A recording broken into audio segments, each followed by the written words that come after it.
Welcome to another St. Pete by Night production. The following is rated for mature audiences and may contain graphic themes that will be distressing to some viewers.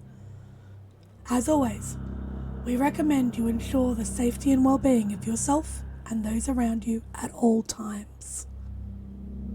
Viewer discretion is advised.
Good evening and welcome to the St. Pete by Night Entertainment Network. St. Petersburg by Night is an online World of Darkness role-playing community originated in St. Petersburg, Florida, and now spreading to the world at large. My name is Kent, also known as Misha Kent on all social media, and I will be your storyteller tonight. And it's Sunday night, and you know what that means. It's time for Red Tide Rising, our Vampire the Masquerade 5th edition chronicle set in the city of Tampa, Florida, where a young coterie of anarch kindred, a quickly diminishing coterie of anarch kindred, attempt to carve out a piece of the city for their very own while combating the threats of the Camarilla and the looming presence of Guru in the area. But before we get to all that, I'd like you to go follow St. Pete by Night on all of the social media you see down below. And if you really like what you see, join the Discord community by following that Discord link where you can join over 150 community members who love the world of darkness and love talking about it. So come join us today. And if you really, really, really like what you see, go sign up for the Ko-fi down below to help support this program, this channel, and this community. We offer all kinds of extras, including behind the scenes content like Rosebud Thorns, sneak peeks to early access to artwork and merch discounts and much, much more. So go sign up for the Ko-fi today. Now, of course, it would take a pretty impressive cast of characters to make this story possible. So let's go ahead and introduce those characters now. Players, go ahead and introduce yourselves, if you please. What's up, my egomaniacs? It's Ace. Hopefully we're not going to die this week, and I play Beau Walker, a Toreador. Hi, I'm Scott. I play Jeremiah the Malkavian, and I'm going to show these people what you don't want them to see. I'm going to show them a world without you. Jesus fucking Christ. Howdy, hello, Internet. My name is Echo, and casually today I will be playing Finn O'Shea, a Ravnos.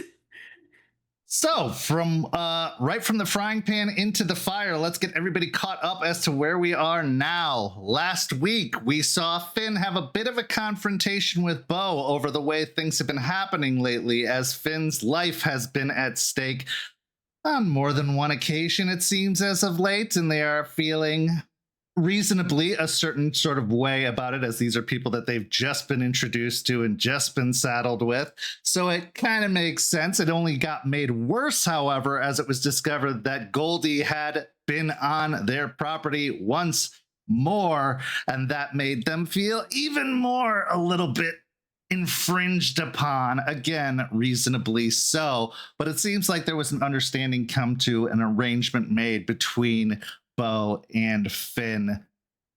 We'll just call it an understanding. That's the best way to put it going forward and how business is going to be handled. We then saw Jeremiah have a final check-in with Skeeter leading into the long-awaited meeting with the wolves. Skeeter was able to give a little bit more insight to Jeremiah, a little bit more caution about going into this meeting, and gave some necessary information and knowledge that would be beneficial to Jeremiah in the meeting. After the break, we saw the Coterie have a conversation on the way in preparation for the meeting, and Jeremiah got a very, very interesting vision of a bloody moon with a spiral in the center, kind of an ominous warning about what may be to come, even if he couldn't make heads or tails of most of it. And then the Coterie met with the leadership of the Sept of the Evening Star in the form of Aspen Weiss and Jester Silvertongue. Skeeter was in attendance to play a little bit of a mediator in between and essentially to act as the defense counsel for the Coterie at times, even if he is the most ill-equipped individual to do so.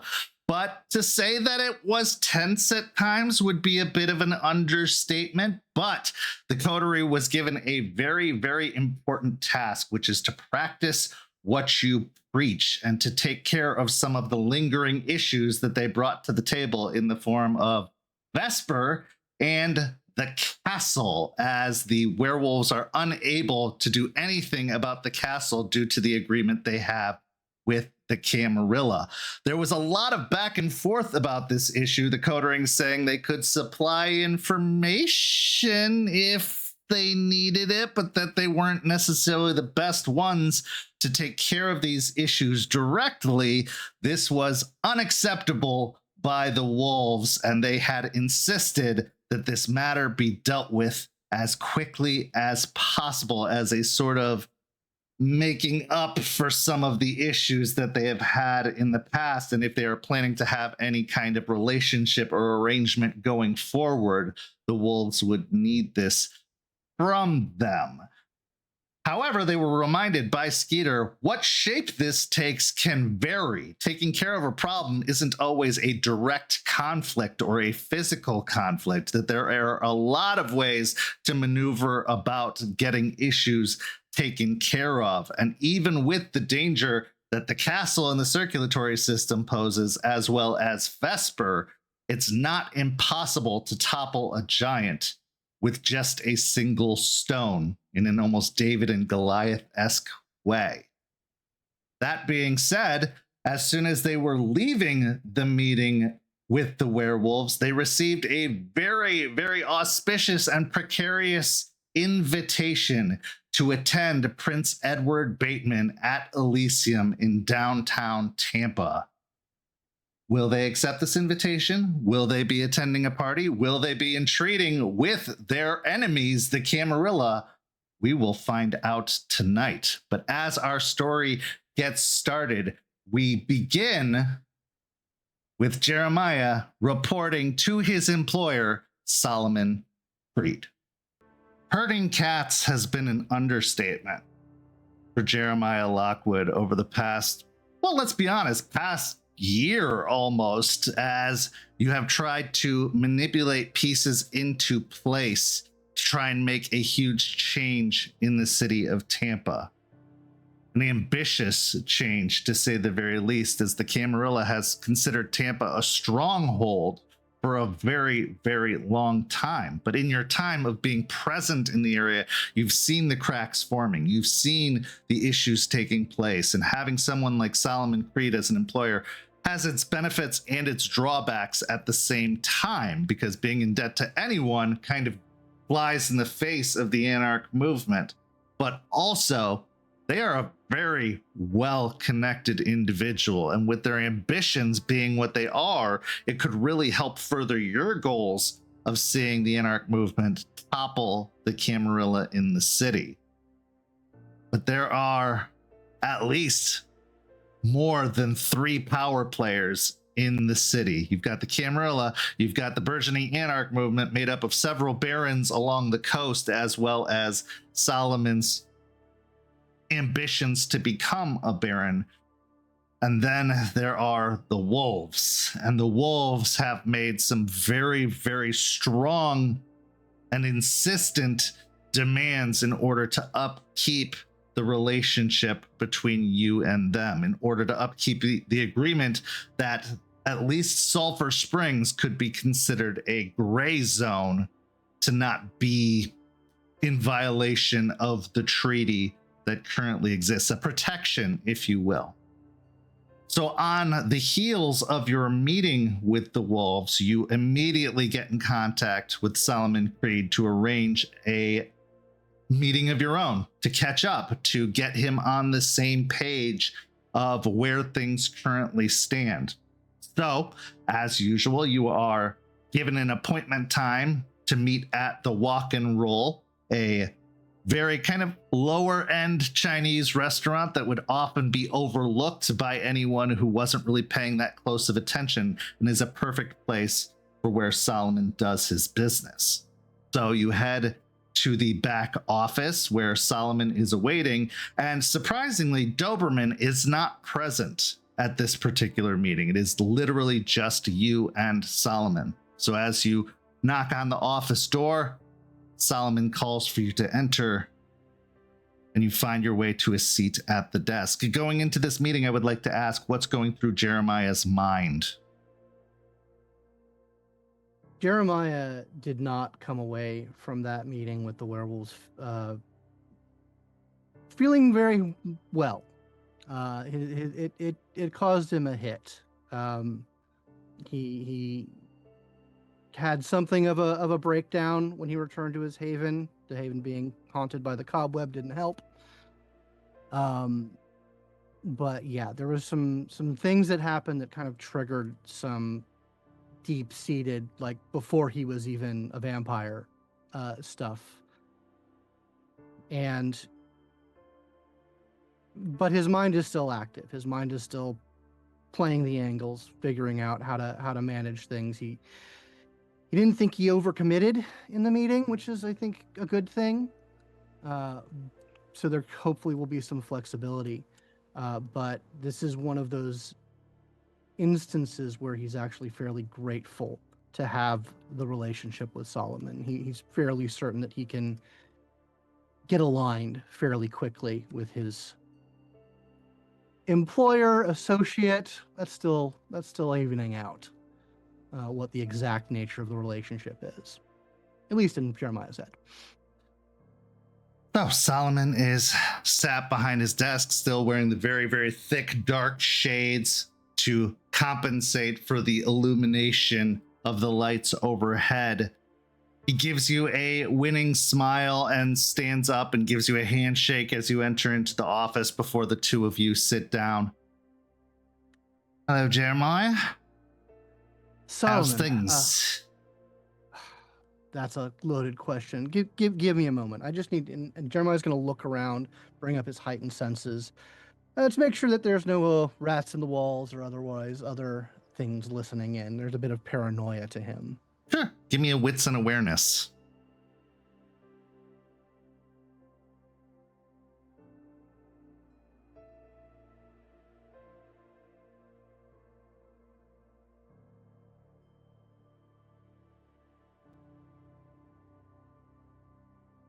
Four successes. Okay, so projecting your senses outward, trying to get a feel for the room and anything outside of the room, you hear a lot of the ambient noise of the kitchen, which seems to be going even at late hours when the restaurant should be closed, should be no longer operating. It seems like you can still hear the banging of pots and pans, and probably by design, to be completely honest. As you try to feel out to see what might be otherwise overlooked or unseen, you don't detect anything out of the ordinary. You don't hear any scratches within the walls. You don't hear any movement on the corners of the room. It's just you and Solomon, and The lack of breathing even makes it that much more silent despite the noise outside of the room. Okay, good. Sorry, we've had visitors as of late that don't exactly announce themselves, even though they're allowed to be there for reasons. So we met with the wolves. Yeah. All right, how'd that go? I think it can safe to say that I was going into that with a little bit too much optimism. It wasn't disastrous. It was a start. It was a start. Several points that we need to get together on and strategize about. I don't know if this has gotten back to you. Sorry, there's a lot going on here. That's all right. Take your time. We got, I guess, confirmation about it was actually a rival faction of werewolves that hit the bar, not the cam as I was kind of assuming it was. So there's another player in town, not just the wolves themselves, but a separate faction of wolves. Yeah, if I were to draw an analogy, kind of like the Sabbat. Well, maybe not that hardcore, maybe not like devil worshipping, but no holds bar, no restraint, which is, an interesting comparison to the ones that we are actually talking with. But yeah, they were the ones that hit Beau and Finn in the club. I'm assuming you heard about that. I did. Yeah, they hit them, and they were the ones that hit the bar. Very glad that we followed your advice and got the hell out of there. Well, the Sabbat isn't a term I'd toss around loosely, but from what you're describing, it sounds accurate, unfortunately, which makes it all the more dangerous. Definitely a time to keep your head in the ground, so to speak. Try to lay low as best as possible for the time being until we can procure and arrange a new meeting place for you. But even then, you're going to want to move carefully and discreetly. Matters with wolves are always temporary at best, and that's temporary by our standards, so it could be very temporary in reality. Yeah. I mean, I guess there's a silver lining. All this moving around has actually given me an opportunity to kind of push the boundaries of where we kind of that area south of Sulphur, kind of edge lines between that and Seminole Heights. I think we got a better grip on it. Good. Like to hear that. And how are things internally? How are things working out with your new Coterie mate? How are things working out with your old Coterie mate? Overall, Finn is solid. They're I think they've got their head and their heart in the right place, but they are very young. It's true. One thing I've always appreciated about Finn is their wisdom beyond their years, though sometimes that wisdom comes with a healthy dose of ignorance as well. Trying to get them educated, trying to, maybe temper some of those more drastic ideas with some ice cold reality. But I think they're going to come along great, and I hope they report good things about us. Oh, at least about me. So far, so good. There's definitely some apprehension about how dangerous things have immediately been. Not really a settling in or courting period. It just was right into the problems, it seems. There was some concerns expressed about Beau, to say the least, and their knack for finding trouble and not being as cautious as they could be. To be honest, Solomon, I share those concerns. What do you intend to do about it?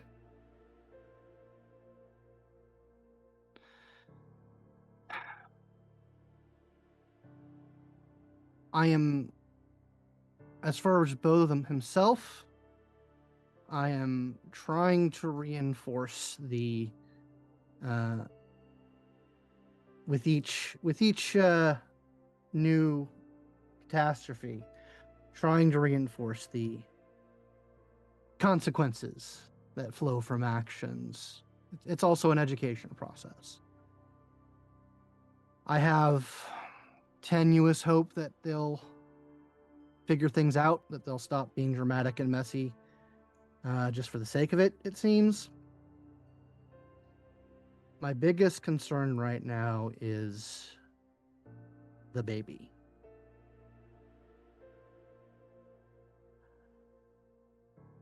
Trying to educate, trying to make things clear, but I think that one is on a very fast track to the beast.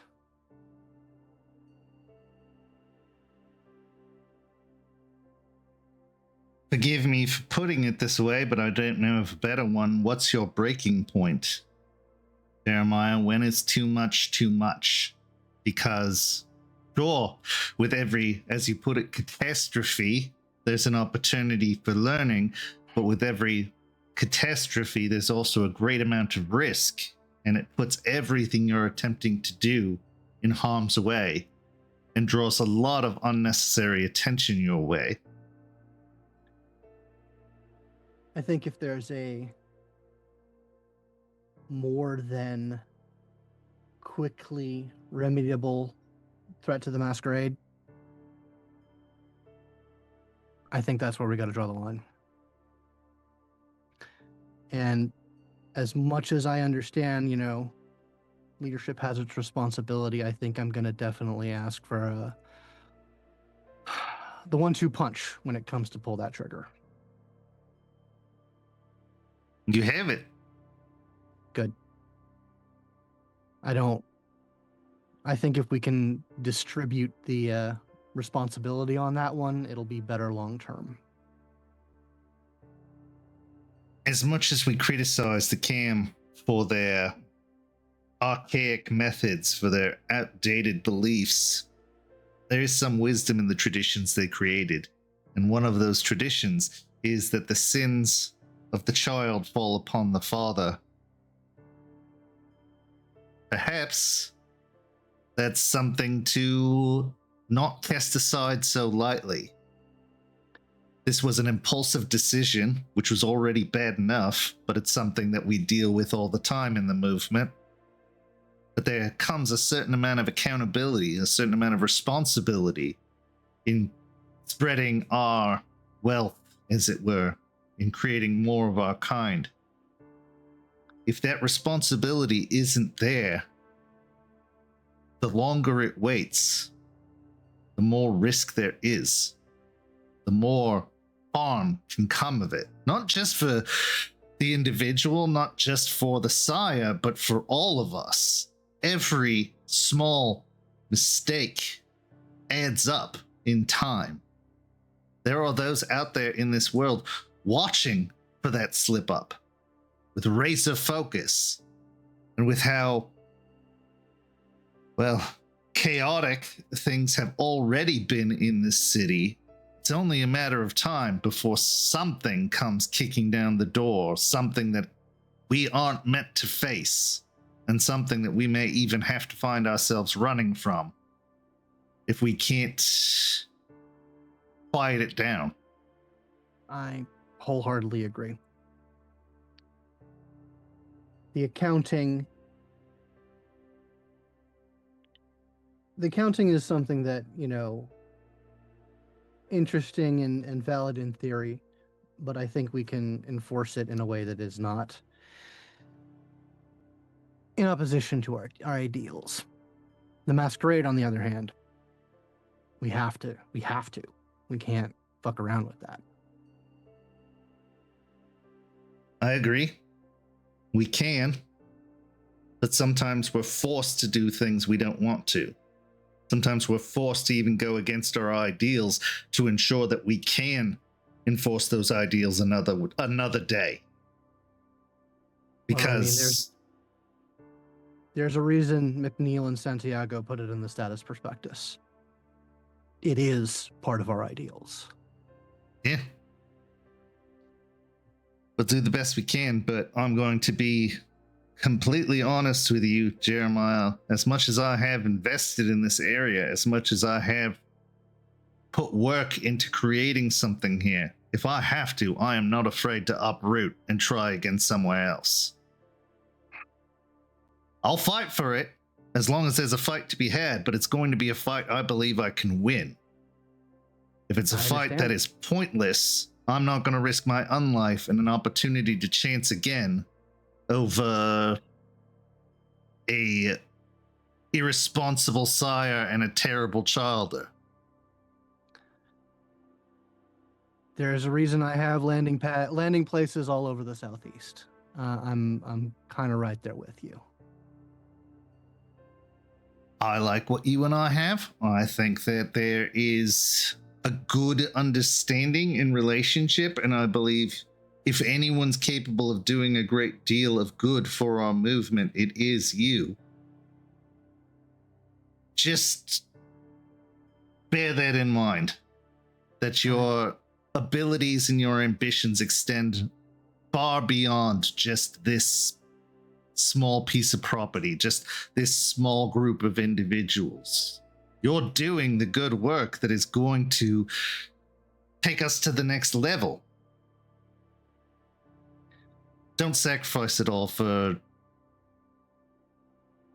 I don't want to say loyalty, because loyalty is exactly what you have, but misguided loyalty.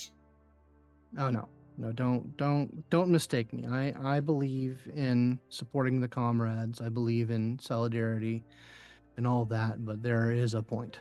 There is a point when you have to cut and run. Tampa isn't even, I don't even, sure, I died here, but this isn't my home. My dream is Atlanta one day. Now that is ambitious.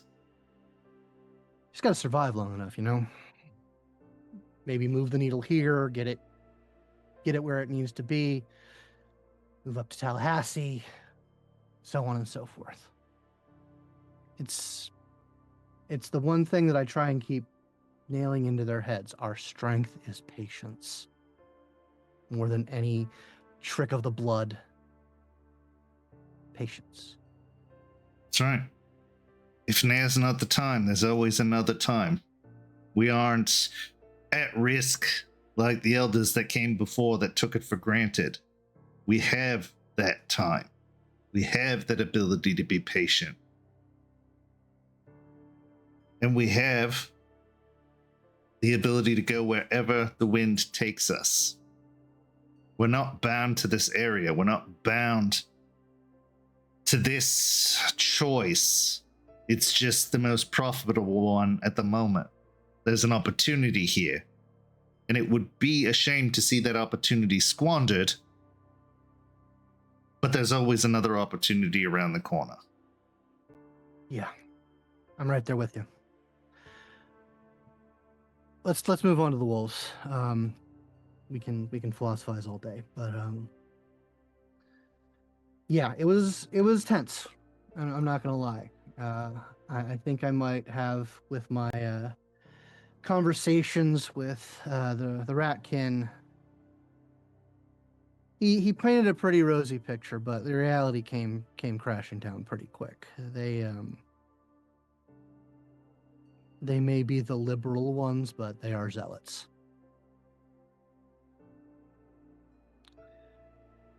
The long and the short of it is there's something that we need to do fairly quickly. All right. Good news is that it's something that we were going to do already. The castle. I think they have some sort of, I'm not sure why it's so pressing. I mean, there's all sorts of things that they have on their plate from what I can intuit, but some things lit a fire about it under their ass, and they want it taken care of, and for our transgression, they want us to take the point on it. and they want it done now. Well, from my understanding of things, if they were to take point on it, it would put at risk the arrangement that they have with the cam and the tentative peace that already exists. Now, their eagerness doesn't surprise me. They don't have the benefits of longevity that we do. From my understanding, most of their kind don't live to see middle age, as most of humans do. And so, I'm not surprised by their eagerness, but that does put you in a very precarious situation. You can't move with the same caution and patience that we normally would. Yeah. I've got some dominoes set up from the bureaucratic angle.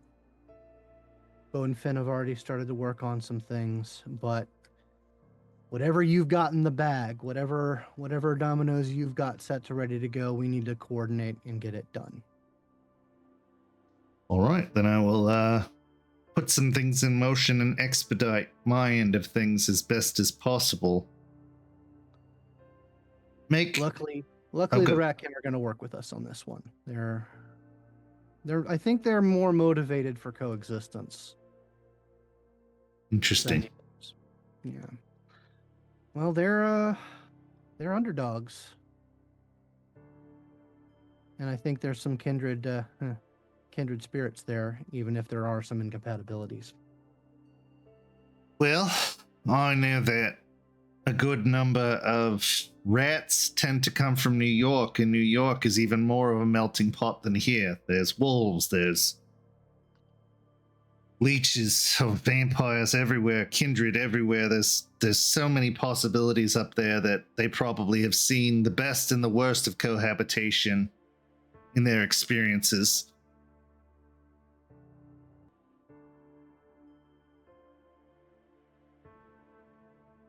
One thing I can say for certain about the wolves, they're never going to be okay with long-term cohabitation. It goes against their nature. It goes against everything they seem to believe in. It's a wonderful idea, a beautiful dream, but that's all it's ever going to be. It's a dream. We've seen cities much larger than this try a situation like this. Chicago's a perfect example. They've had on and off relations with the wolves for decades now. It always ends in bloodshed. It always ends in violence and war. And there are always going to be those other players looking to mess it up. You talk about this other faction of wolves, that's just a small sample. Nobody wants the wolves and the kindred on the same page, ever. It threatens all of their interests. It threatens everything they're trying to build, and the humans alone won't have it. Those forces that are watching us, if they catch wind of any kind of collaboration or cooperation, they're gonna get involved. Because that makes us just all the more dangerous. I really had to bite my tongue at a moment when their leader, I guess, made the claim that this was her city. It's not any of our city. It's the human city. The human's world. I'm hoping it was a flex, because that's just delusional, and that's coming from me. Oh. Undoubtedly. But wolves are territorial by their very nature. And Yeah. I don't know how much of them is wolf, but there's got to be a part of it. And that's got to bleed over into their sensibilities and thoughts. So whether it's a flex or not, that's what they believe, at least in some small part, or else they wouldn't have said it. Yeah. At the very least, I think they've seen what the Camarilla is. And I started to make the case for why at least with us, a detente can be profitable. The differences between us and them, at least on a philosophical level, can be leaned more towards compatibility, at least in the short term. And if the short term is all they got, well, that's where we got them. It does put a thought into mind. Keeping something else to keep their attention. I know the idea of eradicating the camp in its entirety does have its merits and benefits for our cause, but the minute that's done, if there isn't a bigger problem for them to focus on, another issue to tend to, their eyes are going to inevitably turn to us and turn to what we're doing. Yeah. So I wouldn't be too hasty about ridding the city of that problem as long as the wolves remain in residence, because it's only a matter of time. Yeah. No, I understand that. I understand that.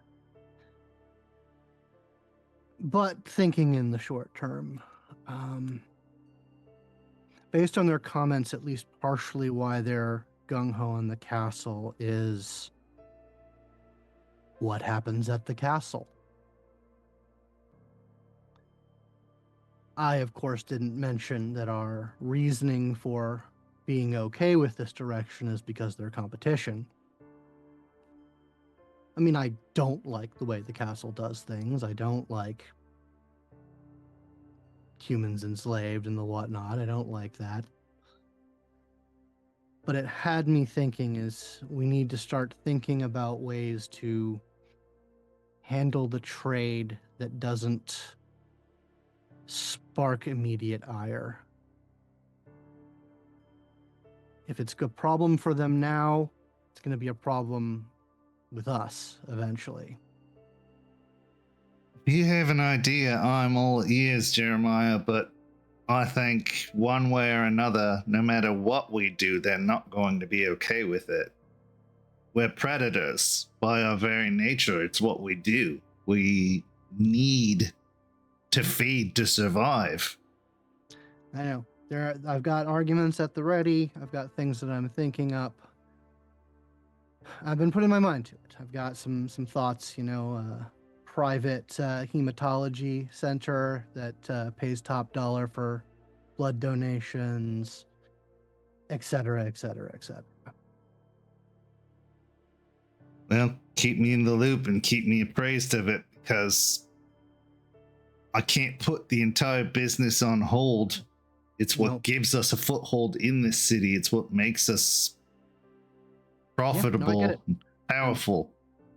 I'm just letting you know that if they get a whiff of it and they don't like what they smell, or if it's stinkier than what they're currently on a rampage about, could be an issue. It is good to know. I'll have to shore up some of my other prospects and possibilities. But that is honestly the safest and best way we can operate for their purposes.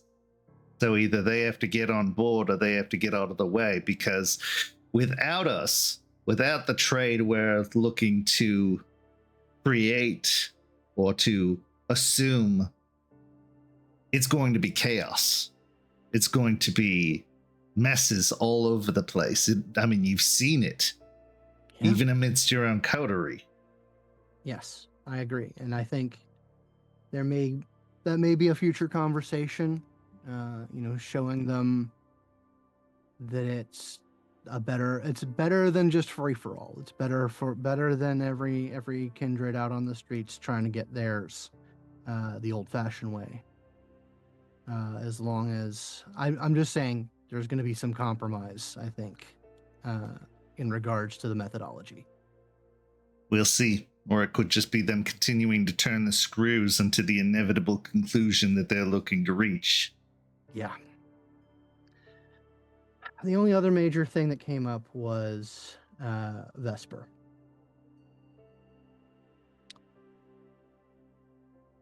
I did some digging. I asked some questions in the right time in the right place. He's the reason Val and August went to their fucking campsite. He sent them there. Valentina went because she was out of her mind with fear about her odometer. August? I'm not exactly sure why, but I'm pretty sure that it was something to do with his deal with Vesper. And of course they responded with, well, we've got to make that go away now, and you're the ones to do it. Well, you gave them their cause Yeah. by telling them as a way of excusing the behavior of your coterie mates. You pretty much gave them the loaded gun to shoot right back. Yeah. That does bring up a very interesting point, though. The importance of Ybor City. Both the castle and Vesper's business are in that area. Why are they so invested in that particular area? It's not what I would consider to be the most nature-loving region. What is it about that area that's so important to them that they have all of your efforts being put into there instead of much more valuable issues throughout the city? I don't know. They did admit that it was an area of their interest, that they had investments there. Now, I know the reason, at least the primary reason Vesper sent them to the woods, is something he called a furcus, like a place of power is the way he put it. And Interesting. If the wolves have one of them, who's to say they don't have another in Ybor? Would be. I know that even though it's beyond my understanding or care, honestly, that this area is near a convergence of what they call ley lines. Been bandied about for a while, especially amongst the Tremere, about the importance of it and all of the energies that come together. But honestly, it's just another city to me. Yeah. I don't see the value in such things. Well, yeah, I suppose if you've got the power to interact with it, it becomes more important. That it does. I'm going to slow play that one, gather information as best I can. Once we deal with the castle, we'll come back to the table on that one and see if we can't frame it as something that we can collaborate on. Because quite frankly, he's a problem. You have no arguments there from me, but is it a problem we can even remotely begin to handle? I know the games of elders are awful, but they are part of our society, and we can try and buck the trend as best as possible, and we should, every chance we get. But if the beckoning or Gehenna or whatever it is coming for them, maybe the best thing to do is just wait them out and hope that they get taken away. I don't know about that one specifically. They seem to be embedded like a tick in this area, but yeah. My biggest concern, I mean, yes, he's an elder. Why isn't he going away like the rest of them? But if he's not at least former Sabbat, I think he made a comment about waiting for the time to come around again. And that concerns me deeply. you're not the only one. The last thing we need is the resurgence of the Sabbat, especially in this area, but this has also been a known playground of theirs before. If they were to start somewhere, it's a good place to start where the water has their back, and they're not easily surrounded. That's why I want to, that's why I think cutting that tumor out is worth at least an effort. And if we can get the wolves on it, that makes it all the more feasible. All right. Be careful, though, there. Oh, yeah. More than the wolves, more than the cam. There's very few individuals in this city that give me that kind of unease as Vespa does. And if he were to become aware of your intentions, the best we could hope for is that he just moves on. And that's the absolute best. But if I know something about the Zenitsi, they're very, very driven by possession. And they won't have what's theirs taken easily. For what he did, what he caused with Valentina, I want him Ash in the Suns, but if he could leave, if we could get him out, I'll accept it. I will That's the agree. one. I will agree to a point. But Valentina and August both need to take some accountability for what happened there. Oh, well, Valentina's dead. And I guess accountability caught up with her. Yeah. And speaking of August, got a rumor, got a data point.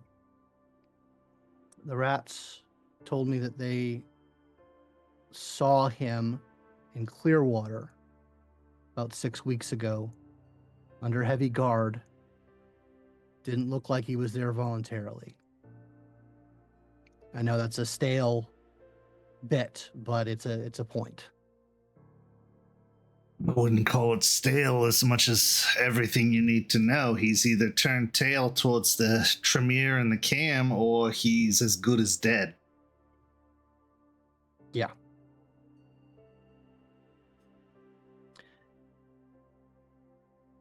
It's too bad. He had a lot of moxie. Yeah, a lot of potential.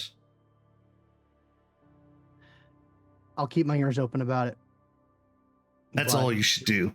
Yeah, no, I'm Don't not, go I'm not- poking that hive. You're not ready. None of us are ready. No. That is the Tremere city. Mm-hmm. And they're going to have all of the protections, all of the preparations made to defend that place.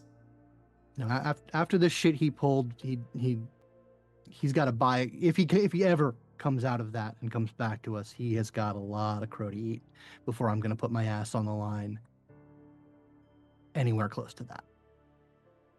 I'll keep my ears out too. I'm not feeling very hopeful about the whole endeavor because I know how secretive their kind are, even amongst us.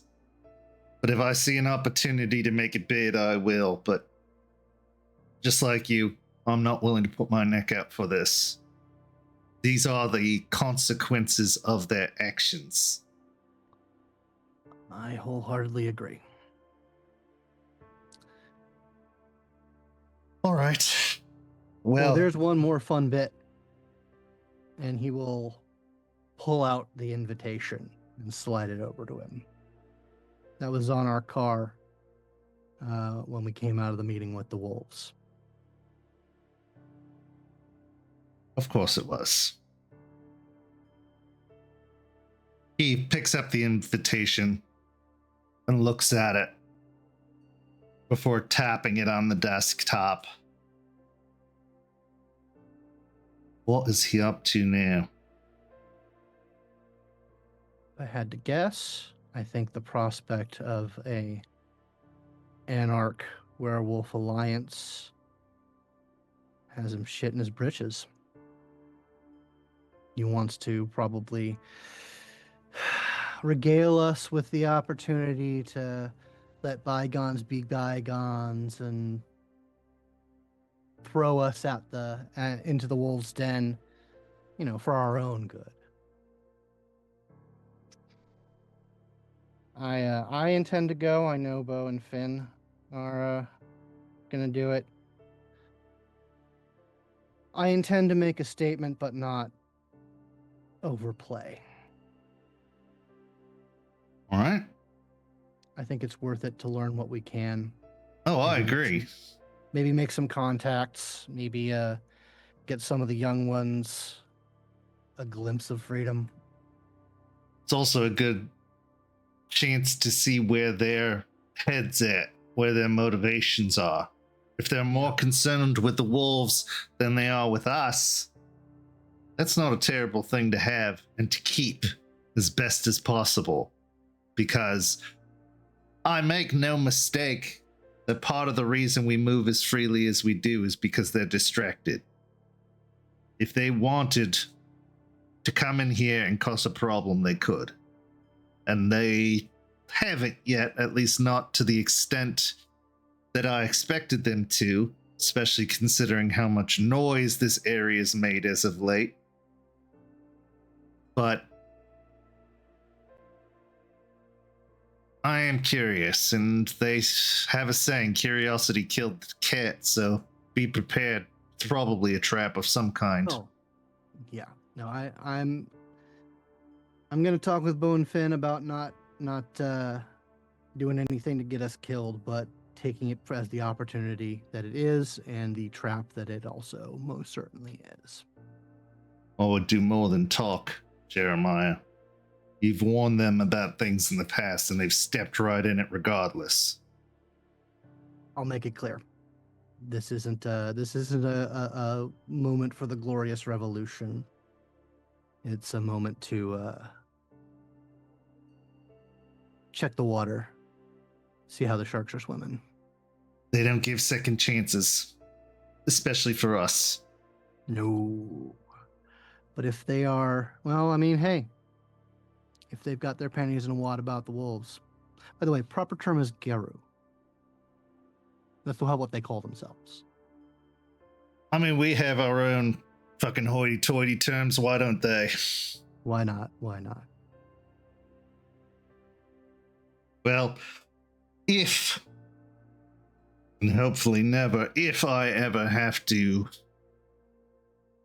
commune with them, I'll keep that in mind, but I don't intend to. Never really wanted to in the first place, but the benefits of what it's brought us have been worth the potential costs. I think my overall thoughts is, for the time being, it's probably best to leave it in our hands. If it gets too contentious, I'm pretty sure I can keep a line of communication open with the Ratkin. All right. Speaking of what it's brought us, and I do got to get going, he'll also pull out a copy of the files that Aspen gave him. This is what they know about the tower. And they've figured out what Baitman's special sauce is. Law students. That's so cliche. I would have expected know. something more exciting or diverse or interesting, but a lawyer who feeds on law students, that just seems like second nature. I know. I mean, what I wasn't expecting anything other than cliche from the Ventru. So I'm not sure why you were. Well, it makes But it's sense good why to they know. position themselves the way they did. But Yeah. still, this is good information to have, and I like knowing what they know. Because what they don't is the area we can move in. Yeah. Quite a shopping plan- list they've got here. Yeah. I plan on digging into it pretty soon, but they want things good, cheap, and fast. So Well, do keep not them really- busy. That's my advice to you. Keep them busy. Because a bored werewolf is a terrible thing. Oh yeah. I told him about Hush too. Not that he can fucking do anything about it. But you're right. No, it was something to throw on their plate. That's not us. Yeah. You got them focused on all the big monsters, don't you? Well, isn't that their job, to take down big monsters? At least the way they tell it. Yeah, I also heard they got a really short temper that rivals the Brewhouse, so, if they get frustrated chasing something they can't catch, it's a very precarious line to walk. Jeremiah, but for now, we'll make the most of it. Another thing I want to push your ideas towards is potentially finding a space, an unofficial space off territory. Because they know, well, they know what they know. Yeah. And if they believe they have you in a cage, it's good to have another option. Because they're going to watch this area even more fiercely after that meeting. Yeah. I'll look into it. I'll do some looking around. Well, I got a spot for you set up in territory, but I would look outside of territory as well. Because if you need a bug out spot, it's good to have one. I think we've got,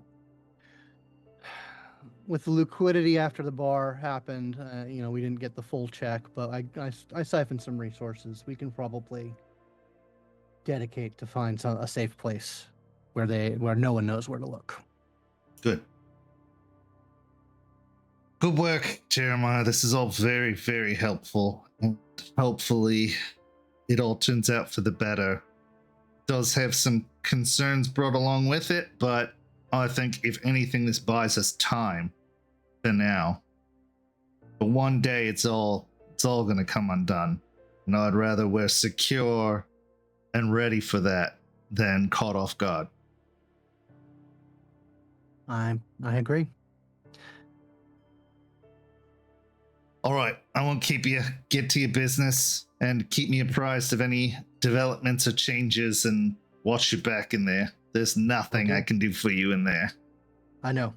We're gonna play it cool. We're gonna play with their preconceptions and maybe learn some stuff. Just especially keep an eye on Finn. Oh yeah. We're gonna talk. One thing I know about Beau is they tend to clam up in high pressure situations and know when to keep their mouth shut for the most part, but Finn is a little bit more exuberant, which I thought or still think the Coterie needs at times, but does come with its own set of drawbacks.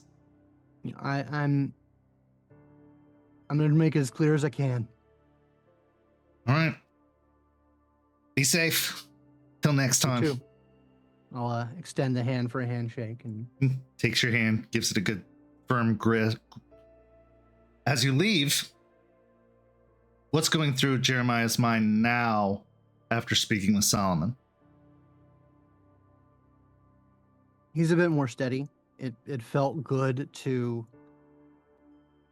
talk it out with someone who isn't directly involved with the matter, who has a bit of distance from it. Of all the matters.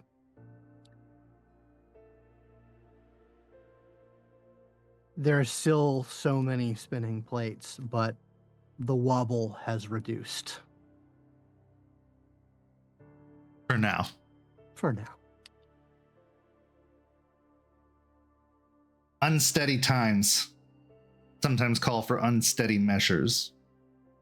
And as you prepare to go to a place probably never thought you'd be caught dead in, or if you were going to, it was going to be to die, perhaps this wobble is to your advantage, and perhaps causing even more of a wobble can be beneficial. But the precariousness of the balance,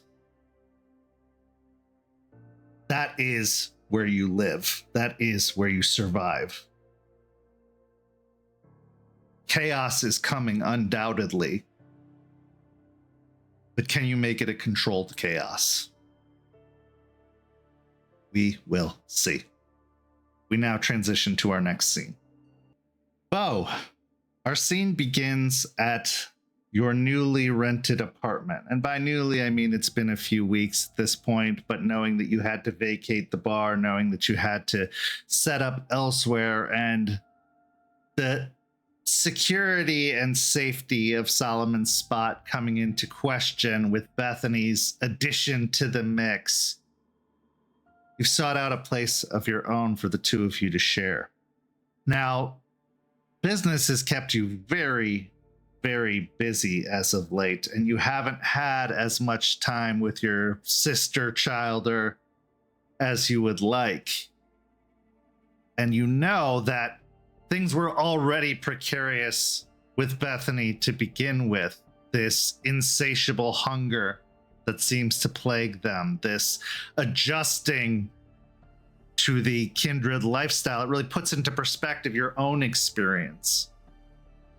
The security you had with Talia, the fact that everything was controlled, was orchestrated, was monitored, was prepared. It showed the wisdom of Talia as an older kindred. It showed the benefits of having set up everything in advance. But the heart wants what it wants. And your heart was tired of being alone. Your heart was tired of losing the things you cared about. You had a sister in Valentina, and almost immediately that was gone. And then there's August. And now, Mark. This life just takes and it takes and it takes. And that desire for control, that desire for something steady, that desire for closeness, it led you to make a somewhat impulsive decision, but you were told it was either that or they had to die because they knew too much. Their very existence flew in the face of everything the kindred believed, no matter what side of that fence you're on, Anarch or Cam. The Masquerade must maintain. So, you made the choice to turn her. And while the adjustment has been unsteady, you feel like there is a semblance of understanding coming through as you try to share and relay everything that you can remember, everything that you've learned. But unlike most kindred existences where the years can pass by with very little movement, where there is a stability over decades, maybe even centuries, that has not been the case for you. You've had to meet with werewolves. You've had to be attacked by werewolves. You've had to find a new living place. It's been a constant state of chaos and change. And unfortunately, some things get left by the wayside. So, as you return back to your apartment, you go to check in with your sister and child, Bethany. And as you arrive, it's almost like a moment where it's about to be ships passing in the night, as you can see Bethany preparing to leave. It looks like she's getting her things together, getting a bag, and preparing to head out for the night.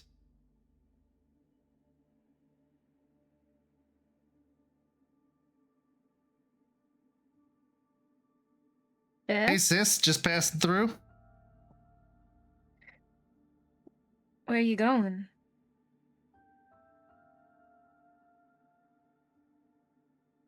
What do you care? I care because you're my sister. And there's scary shit out there. I don't want you getting hurt. Scary shit like nightclubs and meetings with werewolves and all the things you decided to leave me at home for? You don't seem to be having trouble keeping yourself busy. So what does it matter what I do? If something would happen and lines got crossed, that's my head on the line too. It ain't just yours. You might be your own person, but I'm the one that made you, and I'm responsible for you. So you're gonna, what, lock me up in a cage? No. I didn't say that. I just... Let me come with you? Let you come with me. But I can't come with you when it's something you have to do. You wouldn't have wanted to talk to the wolves, Beth. How do you know? It's not fun. We were treading on thin ice as it was. We barely got out of there. We got best case scenario, and even then, not great. The nightclub, the shit went south, and I got attacked. I nearly died. You probably would have died too if you had been there. And if you had, I'd have been on my own anyway. Or maybe, what, staring down Jeremiah's impending wrath? I see the way he looks at me, Beau. Like a liability, like a problem. I didn't ask for this. I'm doing the best I can. And I'm having to do most of it alone. I'm trying to be there, Beth. I'm trying. I know it's not like Ma. I know I ain't the best at all that. But I am still trying. I don't know if you understand this or not, but I got used to not having you around before this. Just because, my dietary restrictions have changed, just because my daily schedule has changed to nightly. Now it's back to the way it was? Back to normal? There isn't a normal anymore, Beau, and there hasn't been for a long time. No. And if you were so used to me not being there, then why did you come hunt me down? Because you told our mother, you broke her heart. You understand why I had to now, don't you? Oh, of course I do. You made sure of that, didn't you? Because now I have to say the goodbye.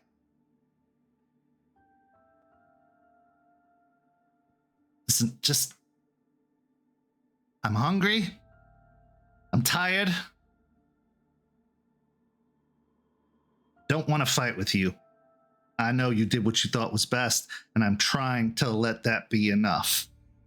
But I don't stop being a person because of this. That's what you've all been saying, right? Is that I'm not supposed to be a monster, I'm supposed to be a person? Well, I'm trying to be a person. I'm trying. And I'm having to do it alone because you're so busy going to nightclubs, fighting werewolves, then meeting with them, being friends with them. So, if that's the life you want, let me live mine. Or, don't do that. I don't care what it is. But you can't have it both ways. You don't get to have your cake and eat it too, or your blood cake, or whatever the fuck the new metaphor is going to be in this existence. I will learn to do this because I have to, because I have no other choice. But I don't need a part-time sire. I don't need someone who's here when it's convenient and when they're not busy with other things, because I am not going to be trapped. I'm not. I'm not another pet or a horse in a stall.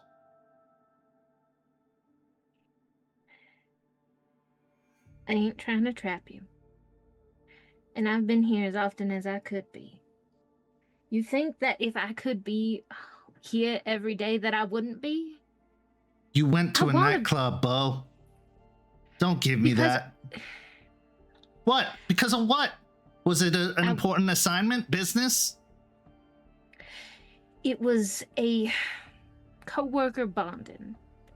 to Am I meet not a new coworker? person. Am I part of this, what is it, coterie?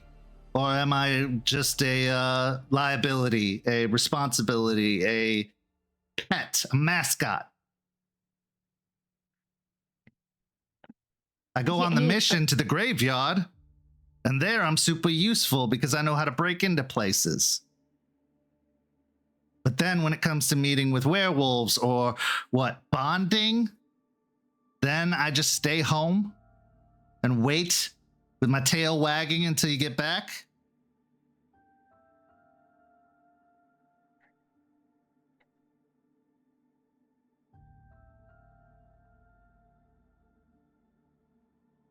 I want you to come along to these things, Beth. There was a very large part of me that wanted you there with the wolves. But Daddy said no. Right? Who is Daddy in this scenario? You know who Daddy is.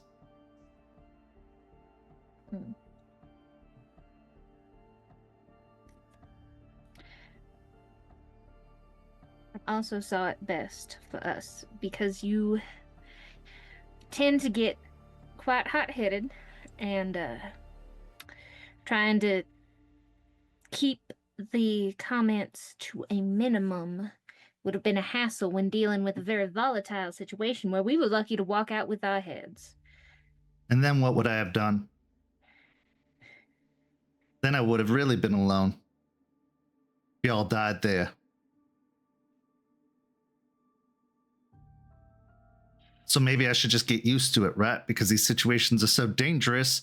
Your life's always on the line. I'm going to have to learn how to do it alone anyway.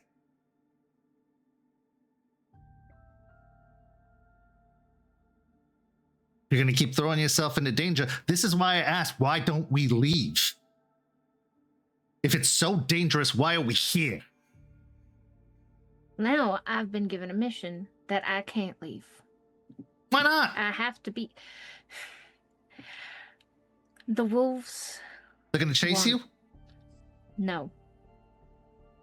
They want us to take out a player. Quite a big influence in the city, and I have to be here for that. Why? They need my resources. Why? Do you think they'd be there for you? I do. Not the wolves, but the Coterie.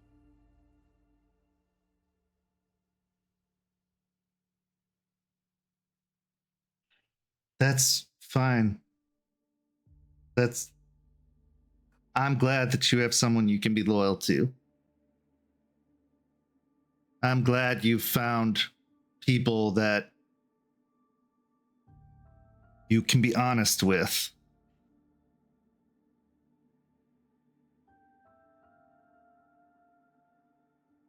But I'm not going to just be...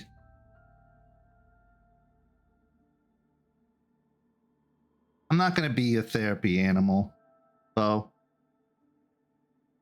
And you ain't.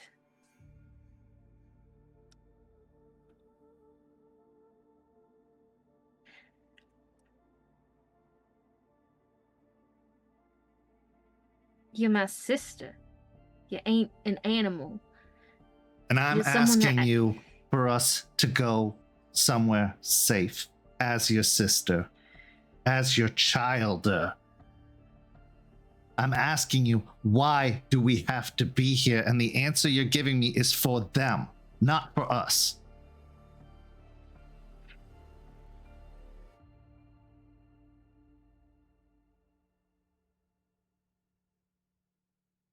Where do you think we could go that's safe? Anywhere, Beau. bound here. We're not required to be here. There is blood everywhere. There are also forces beyond our comprehension everywhere. There's Camarilla everywhere.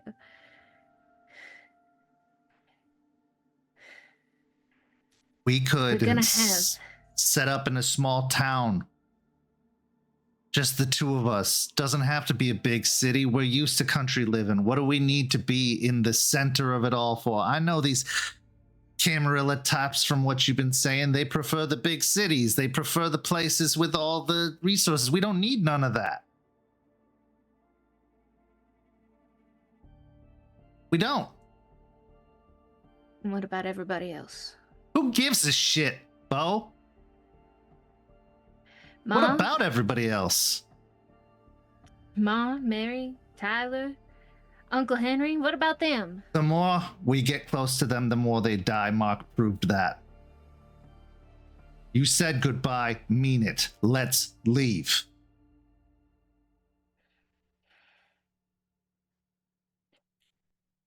Trying to keep me close turned me. Hell, this could all be Dad's fault for trying to stay around. Trying to cut ties, and you coming poking around, pushing me to give you the truth is what killed you. Well, the sister that'd been silent, or the brother that'd been silent for so long, decided to come out of nowhere for some heartfelt goodbye. That ruffled a few feathers, that riled things up. I didn't originally plan on that being my goodbye, and then things got complicated, as they always do. And they always will, right? So we just have to be okay with it, and we just have to go wherever this takes us. For being so powerful as we supposedly are, really feels like we're just pawns in a game that's being played. We are, Beth. We might be more powerful than humans, but there are things more powerful than us out there. You've seen it firsthand. Because we let them.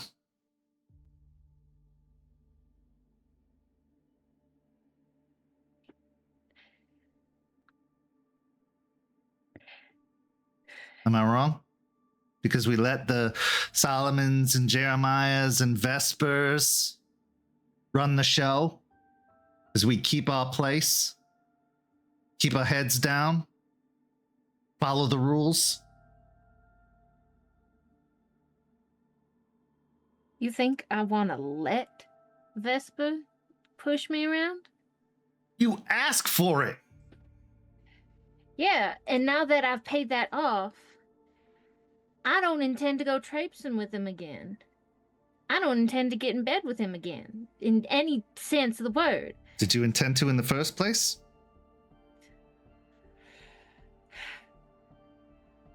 My first time meeting him was not of my choice. What about the next time you have a problem that needs solving?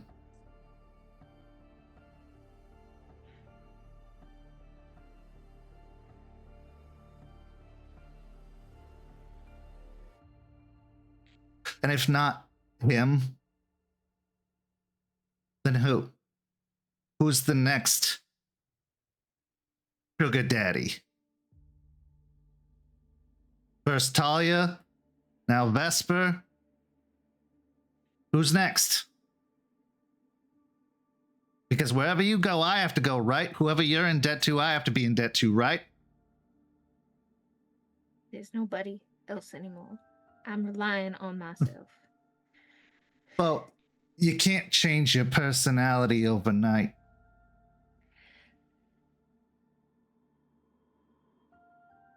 I know you like the safety and security and lack of responsibility that comes with being taken care of.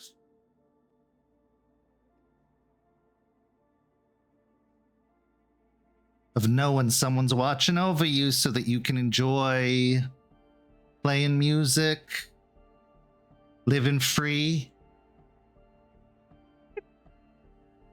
Living free? You think being trapped in a house with that woman for 4 years is living free?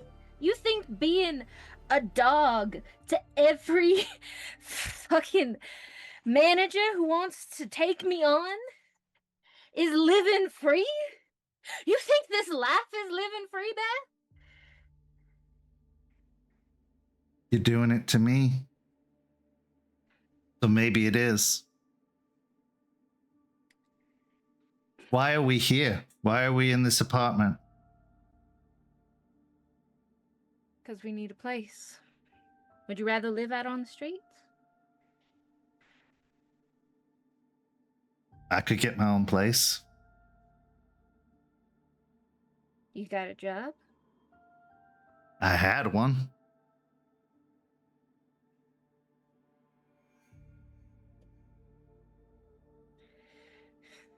I'm not allowed to be free because you made me. And you weren't allowed to be free because she made you.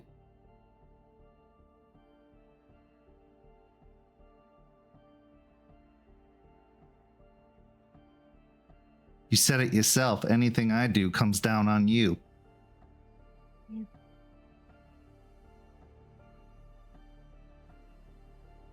So you're just keeping that ball rolling then? The one that supposedly bowled you over. At this point, Beau will reach out and slap Bethany. Okay, go ahead and give me a strength of brawl. She's not resisting. This is just to see how much damage she takes. Mm-hmm.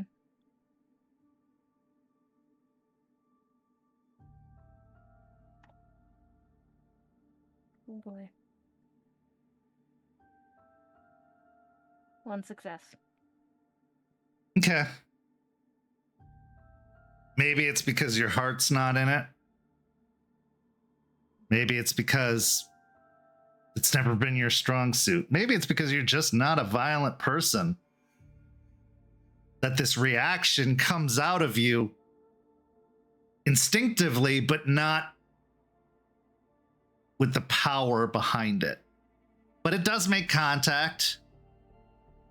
And she does reach up and touch her cheek.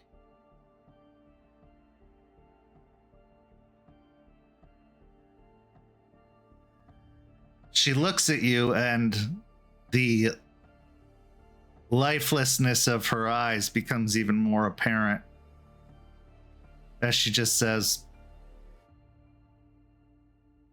"You're right. I'm sorry. I'm just hungry."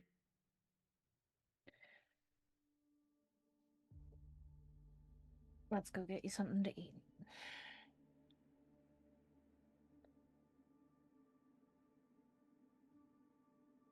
On the hunt, what's normally a exhilarating, maybe exciting, beast-fueled activity, there isn't the same kind of exhilaration in this case. When she walks a step behind you. Like a dutiful child should. And as much as the part that is and was Beau Walker maybe cringes at that idea of their subjugated sister, the kindred, the beast, loves it. Because you've been talked down to. You've been chided. You've been dominated. Maybe it's time you are the master. Maybe it's time you are in charge. And maybe your childer needs to know their place in this. Two contradicting points mashing up against each other. It's easier when you don't have to face that fact. It's easier when you don't have to feel the guilt. When you don't have to stare a constant reminder in the face. Maybe subconsciously you've been avoiding it because of guilt, because of shame, because of regret. But the truth is, it's not changing. Not now, at least. So while you're in that situation, why not make the best of it? Why not have something in your unlife that you can control? Because everything you said is true. There are dangers. There are those more powerful than you out there. You have to watch your step and watch your back. But not here.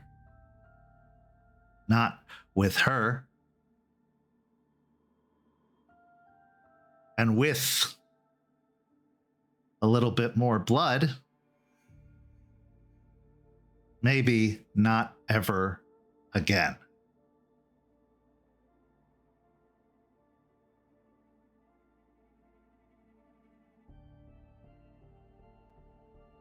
You'll never be rid of me.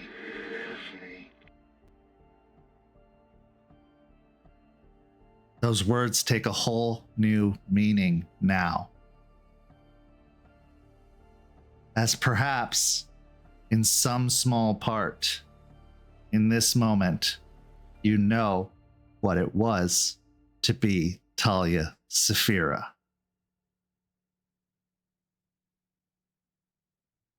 We now transition to our next scene. In our final scene of the first half of tonight's story, we find ourselves once more at the Extra Life, a small boutique barcade on the eastern side of Tampa. There's the sound of pinball machines and the sound of old classic arcade video games. There's patrons moving through the establishment, but it's the kind of place that's low-key enough it doesn't draw a huge crowd, except maybe on the weekends or somebody looking for a certain kind of kick for the night. So it's sparsely populated. As you arrive, the two of you this time, to meet with the Ratkin Skeeter.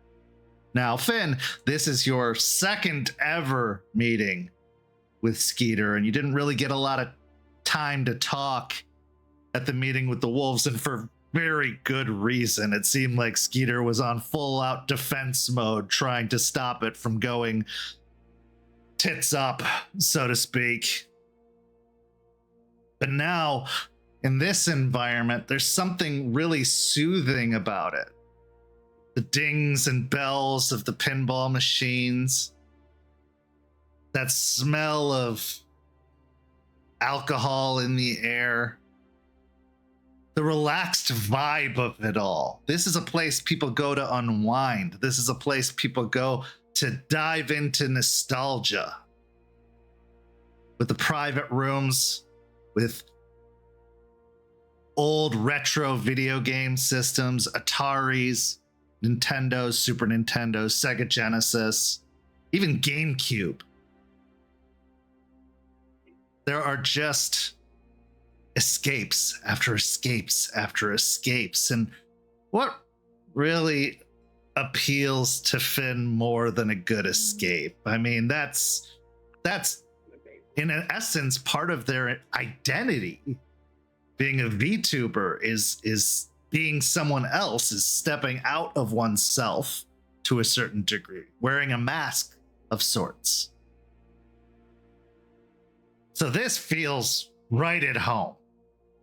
And as you discovered this place. As Jeremiah introduces you to this place, you know this is a place you're going to return to on your own, maybe even with some regularity.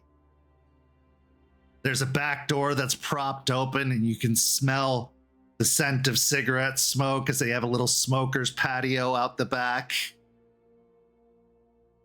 This is, for all intents and purposes, a spot. So, as the two of you arrive and enter in, you have a few moments, just the two of you, before entering into the meeting with Skeeter. Ben, I want to ask you, what's going through your mind in preparation for this official introduction, but less formal? Yeah, I'm hoping that I made a good impression during that meeting, but I'm a little worried I overshowed my hand. I'm a little worried about what Goldie might have been saying with whatever her energy is, which I am super not a fan of.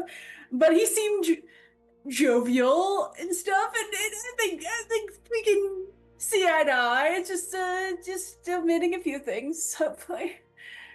So it's a little nervous, but like the smell in the air, especially the cigarette smoke and the booze, is like, this is comfort. And like going in, their shoulders were kind of raised, and like the moment they step in and smell the air, it's like their shoulders immediately relax again. And Jeremiah, what about you? Before that meeting with the wolves, Skeeter was, in a sense, yours, your contact, your point, your access point, and they had very little else to do outside of their conversations with you. You could really control their perspective, which, being a political analyst, maintaining a narrative, keeping a narrative, has always been something you've specialized in. Controlling the situation as best as possible, even when the external chaos comes in, you could right the ship. But now you're introducing this new element, and while there has been respect gained for Finn, you also have gotten some insight into maybe a little bit more of that chaos, a little bit more of that outspoken energy, which is fun in concept when you live the anarch movement lifestyle, but in reality, especially with a looming Elysium, especially with probably another encounter with the wolves on the horizon, you already had one outspoken person in August, and look where that landed you. What's going through your mind as you prepare to meet with Skeeter once more? I think part of it is the environment, but also Jeremiah's very sort of cautiously confident. Like, Finn is very much an underdog, an outsider, and that is something that he knows Skeeter appreciates. And for all of their, kind of inherent chaos, he does see Finn as a kind of an opportunity to guide someone, to should get someone into the life in a better way than Beau is doing. But yeah, he thinks that there's a lot here, and he thinks that getting Finn face time with other movers and shakers more on the ground level could be a good opportunity. He really wants to see how Finn swims and see how he can help them to get more acclimated to these waters. Okay. So as you head to the same room that always seems to be the same room, even if the game system changes within that room, you enter in. The walls are covered in graffiti and fantastical drawings of video game characters or other nerd culture. There's a big flat screen TV, and hooked up to that particular TV in this case is a GameCube with 4 controller ports all plugged in. On the screen, you can see Super Smash Bros. is the game that's been brought up. And lounging on the large secondhand leather couch is Skeeter, who, upon seeing both you and Finn enter in, kicks their feet off the couch to make sure that there's enough room for both of you to sit, and moves over to one of the chairs next to this table that has the controllers sitting on them. As he says, well, hey, Howdy. Hey, come on in. I thought I'd pick a suitable game for the occasion. I mean, oh yeah. God absolutely. damn, dude. Couldn't have been a better pick. Could not have been a better pick. Well, after that meeting y'all had, I figured some button mashing was in order. Maybe a little bit of a stress relief. I know that was a very intense situation, but I gotta hand it to you. Y'all stuck to your guns, and I appreciate that.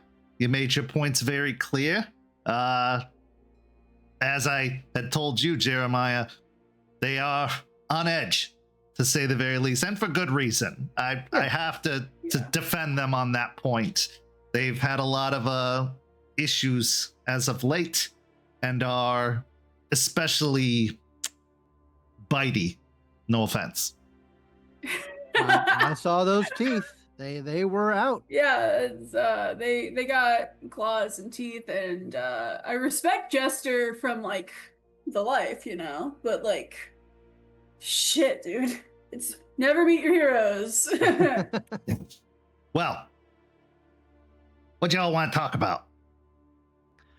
Well, as I'm sure you picked up, you know, Finn here is a little new to the life, and I think they have a lot of potential, and I know that they have something of a curiosity bug, and you have been very helpful in helping me get ready for this tete-a-tete, hopefully ongoing. I think that's what we're gonna call it, sure. And I thought that this would be a good opportunity for them to ask some questions, you know, get to know the wider world, as it were. Sure. Of course, the arrangement still stands. I get to ask questions as well. So as long as you're as forthcoming as you seem to be, I have no problem telling you what I know, which is a lot, but you know, there are certain things I can say, certain things I can't say. I'm sure you can respect that to a point. Yeah. But I don't see any harm in making sure nobody's stepping on tails or walking into places they shouldn't. So As we seem to have, so. God knows that's been an issue. I mean, my God.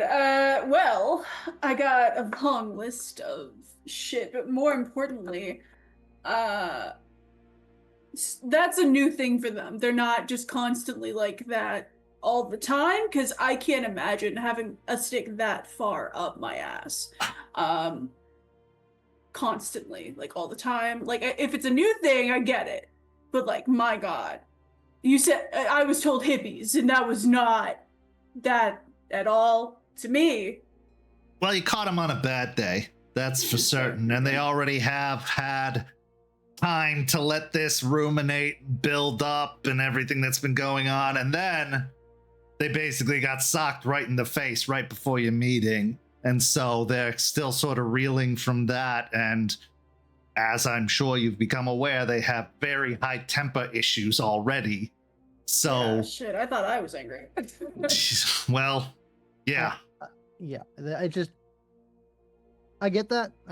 It's just there were more authoritarian undertones than I was. Yeah, it was expecting. a little, they weren't willing to give us an inch. Like, they were calling us slurs and shit. Like, we were trying to be respectful. That was a whole thing.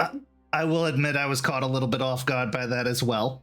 That is not how I would define them as normally.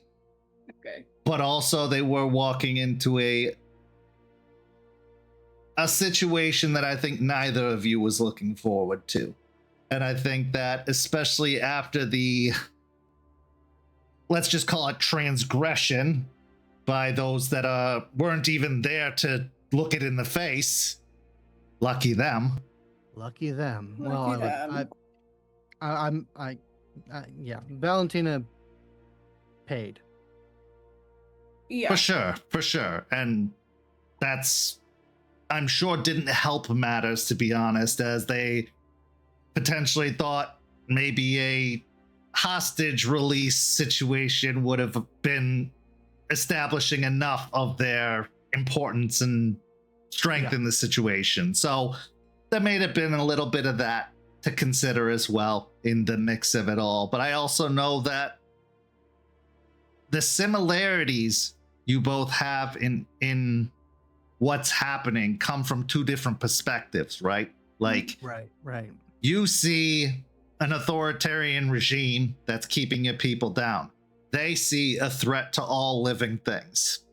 So it's a very precarious road to walk. And even if you feel the same way about a thing, it's coming from a different place. So again, I can only apologize for them so much. I see where they're coming from, but also I think that it was definitely bad timing for everything to happen, but it needed to happen. It couldn't be put off any longer. It had to happen. I will say, and I'm not going to harp on this, I really wish you would have floated that deadline concept before me ahead of time. Yeah, I didn't know what to expect either, to be completely honest. I had no idea what it was they were going to ask. It's not like they briefed me on their plans. It was more of a matter of I wanted to be sure to be there to reassure them that they weren't dealing with the average run-of-the-mill vampire, that you weren't dealing with monsters. You were dealing with what I had advertised you to be. And I think you showed that. I think you showed that, and I mean this in the best of ways, they shouldn't feel threatened by you. No. At least not currently. And hopefully not ever, because I really don't want to be around for that. Oh, no. I don't think anywhere in our agenda of, liberation and free living, tweaking their tails has any place in it. Right. So, again, didn't go exactly as planned, but I can't help but think it could have gone a lot worse. Fair. And as far as the authoritarian of it all, that is out of character, out of type. Let me put it that way. I think that it's some big dick swinging just to state the fact that they are feeling some sort of way about the way things have been happening around town, to show that they have intentions to, in their minds, liberate the area as well. And so, again, I wouldn't hold them to those words specifically. I think it was a front. No, I get making a strong first showing. Yeah. I can respect it. It was just... They didn't give us an inch. It was a level above what I had prepared for. It was a level above what we'd all prepared for, my friend. I expected the typical lawyer negotiation stuff, not the throwing the hammer down. But that being what it is, that's why I am here to help. I don't want to dominate this. I want to let Finn do their thing. I just had some things I needed to get off my chest. No. Understandable. And this is the place to do it. If you're going to do it anywhere, might as well do it here. There's no judgment coming from me. Believe me, my kind were historically fraud on by their kind. So I can relate to the whole viewing them as a little domineering and aggressive. But the reason I think this is an effort even worth having is I don't believe that group to be that way. I think that they were preparing to deal with Bateman. Yeah, to be real, and they have before several times. So there's already a history there that you're not involved in, but you're associated with by what you are. So it sucks. It sucks. The biases are there. There's a long history. We both know of vampires and werewolves and all this. I mean, it's in movies. So all of that adding up, it's a thing. But regardless, we're starting to work on the castle thing. Hopefully we Yeah. can show good faith Right. and move forward on it. We're also working on the Bateman thing, whether we like it or not, but that's a whole other thing. and honestly, if they see movement, if they see intention for your goals, for the things that you stated, even in that very meeting of what you're hoping to have happen, they've been lied to a lot by a lot of leeches. That's fair. Sorry, vampires. I'm so We sorry. not. I'm sorry. I'm like, Lake would be better. Like, I'll just stick to vampires if that's okay. The K word That's fine. is still getting tangled on my tongue, but a lot of vampires have lied to them, manipulated them, tried to take advantage of them, mostly to their own peril. So it's just a tough spot. Anyway, regardless, it's no excuse for anyone behaving the way they did, but I can understand it, is all I'm saying. So that aside, I am at your disposal. What can I ruminate on for you? well, they have a whole religious aspect, right? I personally am pagan. I do tarot and shit, and I would like to know what the depths and spaces of that religion are. Understand their philosophy a little. It's actually very interesting because Right. certain elements of paganism, druidic culture, Yeah. have a lot of tie-ins with what they believe. Okay. Imagine if Mother Earth was actually a living person or being. Okay. Okay. More of an animism sort of situation. Okay. Imagine that Mother Earth was their whole reason for existing. It gave them everything they know. It created the very concept of werewolves. Okay. It's their mother, like quite simply put. Gaia, Got it. Mother Earth, Okay. whatever you want to call The it, Greek is version, their okay. mother. And it, in a way, in their beliefs, a mother to all of us. They created life, they created death, they created the universe, they created everything. And to their credit, they have more tangible proof than most religions do. They've seen Done Gaia's majesty on display. Some say they even hear her screams of agony because, well, from their beliefs, she's dying. And unfortunately, when you go to the spirit world and you see the world quite literally bleeding beneath your feet, it's hard not to feel that, to see that, to believe that. Okay. So it's not even a religion, I would say, even though it's easier to attribute it that way. It's more of a purpose, a mission, a responsibility, an obligation.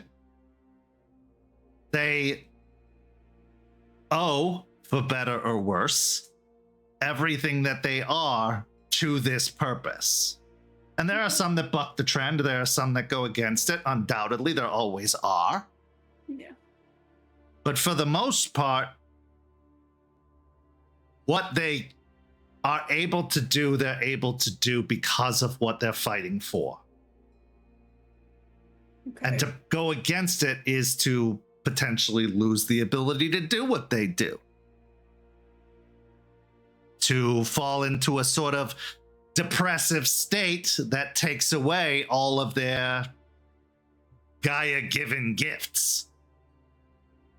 And what they see when they look at your kind, when they look at vampires, and sorry, I'm not sure if that's even derogatory. Yeah, it's whatever. They see the embodiment of what's called the worm. And the worm is the existence of decay, the existence of death and corruption. And according to the beliefs, once upon a time, that was normal. Everything lives, everything dies, everything had its balance and its rotation. The problem is, things got out of whack. Things got out of balance. Some say that the worm got sick and therefore is overly eager and aggressive and is taking it to new heights. Others may believe that this is the natural course of events when you're coming near the end of something's life cycle, and that includes Earth or Gaia or whatever. But as all animals backed into a corner, they're going to do everything they can to prevent this apocalypse from happening, to prevent the end. And rightfully so. I don't think anybody wants to see the sun explode or the world end or anything like that. I mean, you face down the infinite, but I'm sure you never think you're going to live to see the end of days. Well, from what they're seeing, it's happening. And some believe it's already too late. Some believe it's already happened and we're just in the death wails, the last gasps. They hope it's not the case, but oh boy. I see where they're coming from, and I agree. I think things are out of whack. I think as a survivalist, which is in my very bones being a rat, humans and human-like beings have gotten greedy and aggressive. We're expanding farther than we've ever needed to. There are more empty, vacant homes than there are unhoused people. But rather than solve the problem of giving the unhoused people homes, they'd rather leave those buildings empty and build even more new ones. How that makes sense will never, ever get through to me. That logic. It's the concept of fucking money, man. If we were still bartering for what we needed to make sure everyone still had, like, enough to live, and that's how we were existing as a system, that would be infinitely better for everyone involved, and this whole, like, reach to get ahead would not be a problem, but no one wants to have that conversation. Well, and I think, and Jeremiah, you can absolutely correct me if I'm wrong, but part of that has been due to vampires. Part of that has been your Camarilla, whatever's thumb on the scale of controlling commerce, controlling industry, having their fingers on the pulse of the government and whatever. Feeding, quite literally and metaphorically, on human society, shaping it, moving it, directing it, fighting over it. To a point, I still believe humans are majorly responsible because they haven't learned how not to be. But I think that there is an imbalance, and I think that if we don't change the way we operate as all our cultures, not just vampires, not just werewolves, not just humans, all of us change how we operate, we're doomed. It's a matter of time. Exactly. And fucking exactly. I swear to God. That's what I was trying to say. Well, everyone just heard young. On that point, I don't believe you're ever going to see a world like that either. And I'll tell you why. Not because it isn't ambitious, not because it isn't pure and beautiful and right. Humans are innately afraid of what they don't understand. And even if you try to explain it to them, if you are viewed as stronger than or better than, they will never accept you. See, okay. That is exactly why I'm not letting go. I'm not doing this for me. I'm doing this for every kindred who comes after me, because the bloodline's getting thinner, right? Eventually we'll be essentially equivalent to humanity. So why not prepare that generation to work more equally so we don't have... So yeah, it'll take millennia, and hopefully, if I live long enough, I'm not planning on it, but I can lay down the groundwork to make that possible. But also you're telling that to werewolves who don't believe they have millennia, who don't even know if they're gonna live beyond or die before the end. Straight up, didn't know that they didn't have our age range situation before. They definitely that do not. They do not. Yeah, I was assuming, I thought it was like underworld rules or something where like we're all like in the shit together around the same time span. Like, no. In fact, I know that now. I'm supposedly hitting the point that my kind would be expected to die at. And I'm only 19, 20. So Shit. I'm telling you, it's a rough life being what we are. And some of that is our fight that we're in, this kind of uphill battle that we're constantly fighting against decay and destruction and death. But part of it is humans. When they hear about us, when they see us, when their awareness comes around to something strange and different, they destroy it. And if what you're saying is true about vampires and that they're getting closer and closer to being human again, maybe it'd be better to just wait it out and let it happen. If that's the case, if you really want to blend in and not be seen as different or scary, then let it happen, I guess. Oh yeah. Yeah. And it's just like, we can set things up at least on our end to not have it be a problem for everyone when that eventually happens. Trying to fight the fight of the tide there is stupid as fuck. Well, so, you were talking about coming out to humans, and that's yeah, but boy, like, oh boy. I meant okay. Again, that's what the context of their timeline. I didn't know what their timeline was. I thought we were on the same timeline, so I was thinking like hundreds of years span. We laid the groundwork over time, little seeds to let them grow. And boy, I bet they wish they had hundreds of years. Yeah, that's what I was thinking. We were all working on together. I didn't have the context. And so. there's a point, and it really is like just not anything directly, just something I want you to think about. Mm.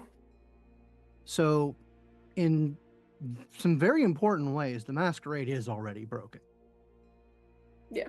The government, the church. Yeah, they already know. Their corporate backers, they already know. But this is what I want you to think about, Finn. They already know. Why haven't they already told everyone else? Oh, because there'd be mass panic. That's why, again, smell. I think it's a little bit more insidious than that. It's because if they control the narrative, if they control the flow of information, they can use our very existence to maintain their own power. Make us the new thing to watch out for. Mm-hmm. Great. I thought I would leave it out. Thought I was escaping that. That's why when you mentioned this idea of using the SI as a limiter or something, I think it could be. Get that right the fuck out of your head. You want to talk about zealotry? You were talking about the werewolves being zealots. They're the next level. They're beyond that. They are obsessed with the destruction of, I mean, them, it is a religious tirade. It is a religious crusade in all essence. They view everything that you are, that I am, that the wolves are as unnatural and needs to be destroyed and unholy. Like they don't see beyond it. And what Jeremiah says is absolutely correct. There is an element of control, because if you get rid of all the bad guys, you get no excuse to keep hunting. Yeah. You get no excuse to go raid an apartment complex and burn the whole place down, which helps suit some governmental narrative or some religious purpose or some other ambition that they have. Because they're to siphon infinite budgets away from, Health and Human Services to the infinite monster war. Yeah. well, and on top of that, what you're asking to happen has already been done once before. What?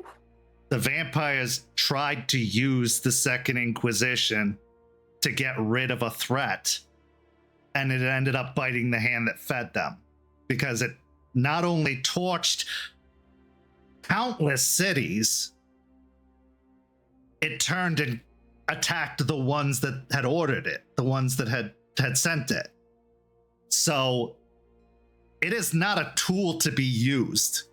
It is a burning, white-hot inferno that burns everything it touches and does not discriminate. Like I think and I think it was Yeah, go ahead. more that I was just trying to I think that vampires' self-governance seems to just by and large not work unless it's in small pockets, right? But that's Not not just how vampires. society as a whole works. It's how, everything societally works. Everything works in smaller pockets, but that's not going to be how a country runs and shit. So giving that power of us to them, essentially, to say, hey, you have the power to stop this if you think we are going too far, I think is the sort of olive branch. But that's why I suggested that. But any sort of police force is just a threat, right. for the people being governed either way. So it's more of a blue sky that I was just Well, and that's a particular hot button issue, because that is the boogeyman to the boogeymen. If you think of humans, think of vampires and werewolves and the like as the scary monsters in the closet. What's the scary monster to the scary monster? That's it. So to even say their name is to be like saying a certain tentacled elder god's name repeatedly and hoping the world doesn't end. It's kind of one of those oh, we don't talk about Bruno type situations. So I get where your head's at. And in an ideal world, which this is far from, I could see how that could be a potential solution. But the reality is, just like I'm sure it is believed, the werewolves won't be satisfied until all the vampires are dead. The Inquisition won't be satisfied until we're all dead. Okay. Until every last remnant of us is gone.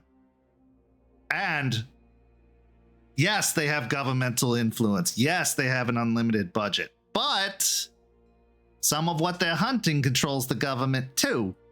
So there is a way to keep them on their heels, or to distract them, or to ignorantly hope that you control them. But nobody controls them. Nobody. Not even themselves. Because they believe a god controls them. Got a lot of good that's doing anybody, but Well, that's fair. it's been happening fair. for the entire existence of civilized society. Why would it stop now? Fucking Romans. Fucking I will Anyway, say that the That's all whole- to... Oh, go ahead. Yeah, I will say the whole Gaia concept, it does make a little bit more sense than, the god of the Bible, yeah. Right. which is all we hear about, by the way. Yeah, that's our That is- whole and ew, gross, obviously not, try again. Right. So it helps that they have the tangible proof of seeing it on full display, which they do. They can see it whenever they really want to be honest. So that you would understand where some of their enthusiasm comes from when they can Yeah. see firsthand the damage that's being done. It's That being just, said, your goal of cohabitation is beautiful, and I believe through a lot of fucking work that I don't think any of us are going to live to see possible.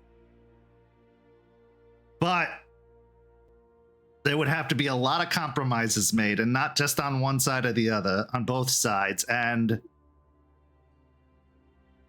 there's also the element of the X factor, which is the world keeps going. The other organizations out there, the Pentax, there's all these other groups out there that have their own motives and means.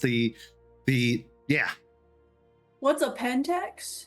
Oh, mega corporation. Ew, burn with fire. Okay. Yeah, well, that's what they love to do, is burn with fire. But that's neither here nor there. What the hell? They are the vampires of capitalism. Let's put it that way. They like to bleed all resources dry. Some believe that they are an embodiment of the worm, trying to destroy the world and make money while doing it. They are... I mean, there's some vampires amongst their ranks, to be completely honest. They are pure evil in a government form. The problem is they're also a ghost. They use a lot of subsidiaries and other companies. You'll never hear the name Pentax. There's a reason you haven't heard the name Pentax, because it's never going to be their brand. I think there's a very visible change in Jeremiah's demeanor as like some things click in his head. And he says, subsidiaries. Would the Magadon pharmaceutical? Yes, that's one of them. Oh. That whole Piney Point disaster that you might have heard of about a year back, that was them. I remember Piney Point. I heard about the news. My father's on the board of Magadon. Oh. That's rough, buddy. And I knew he was evil, but that okay. I gotta process that. You guys. Yeah. Yeah. You take a sec. So there's another company called Endron. They're used for drilling, mining, that kind of thing. Also them. I think I've Molotoved an Endron. Probably. Something. Yeah. But there's also a lot of smaller groups, pop-up shops that'll run for a couple of years, get caught doing something heinous, exposed, disappear overnight. You don't know of any new leads in the area on that, would you? You wouldn't happen to know about any? I might, but the last thing you need right now is to get distracted. You gotta focus, you need to be dealing with. We all need to be dealing with. But it's something to put on the docket for later. It's not going anywhere, not immediately. And if it is, that's probably a good thing if it does get closed up for one reason or another. But no, just like if I could win any extra points with the wolves and also take down a corporation at the same time, that's a great use of my time. Thermite is cheap to make, but that's fine. Maybe if you want to gain some brownie points in the view of your rebellious hero, there is an Endron facility in Tampa. Oh, really? And she had a particular hatred for Endron.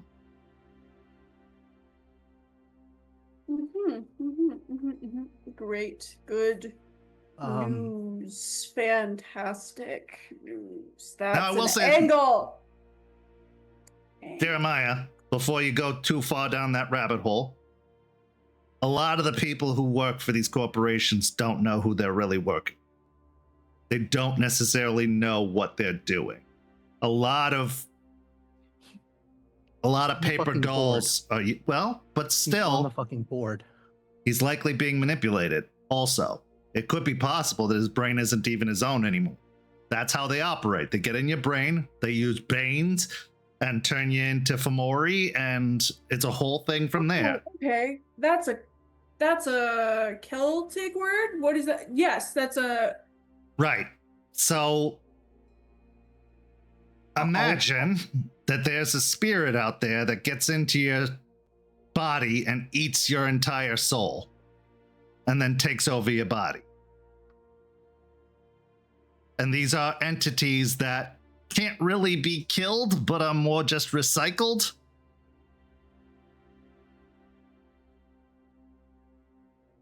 Are we from Morai? There have been some who have believed that, yes. Shit. Cosmology. I fucking love cosmology. Shit. Okay. Now, I don't personally believe that because you're sitting here talking like rational beings, but if what I have learned from Jeremiah is true, that gradual decay that leads to becoming a slobbering monster could be. Shit. I don't know if it happened. If it's happened, then he's always been evil.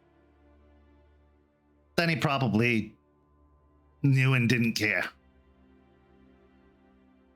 Is this a you need help kicking your dad's ass situation, or do you want to, what do you need? The only reason I haven't fed that men into a wood chipper is because it would feed my beast. If they want a shot at the top of Magadon, I will gladly help them get him, take whatever information he has about them. I'll go the whole yard. That's an angle. Well, that's something. also the global fight. Right now, they're just trying to fix the local fight. The My City is just trying to feel like there's some sense of possibility over the local. Not even ready to begin tackling the global yet. Just it's an option, and I'll for sure. And I think whatever- they'd love that. do whatever they see fit, because That's a can you want to kick down the road a little further than present. Yeah. It's like the end drawn and everything like that. That's definitely good long-term thinking to stay in their good graces. But in reality, you got a current problem to deal with I first. understand. It's just it puts a lot of things in context. That's fair. Yeah. This hatred that they have isn't entirely unfounded. But individually, and this is why I'm here with you, this is why I'm not with the Camarilla or whatever helping them, is because just like the wolves, you have individual personalities, your own beliefs, your own thoughts. But if you start to think like that, you get tricked, you get trapped, you get caught, you get betrayed, you get all kinds of bad things. So their bias is earned, but so is yours towards them, because there are wolves that also cause problems. In fact, the entire Chicago scuffle from decades ago, the big wolves and vampire war, was started by the bad wolves. Are those the ones that are Attempting down to our kick my bar? ass? You're talking about Fenris.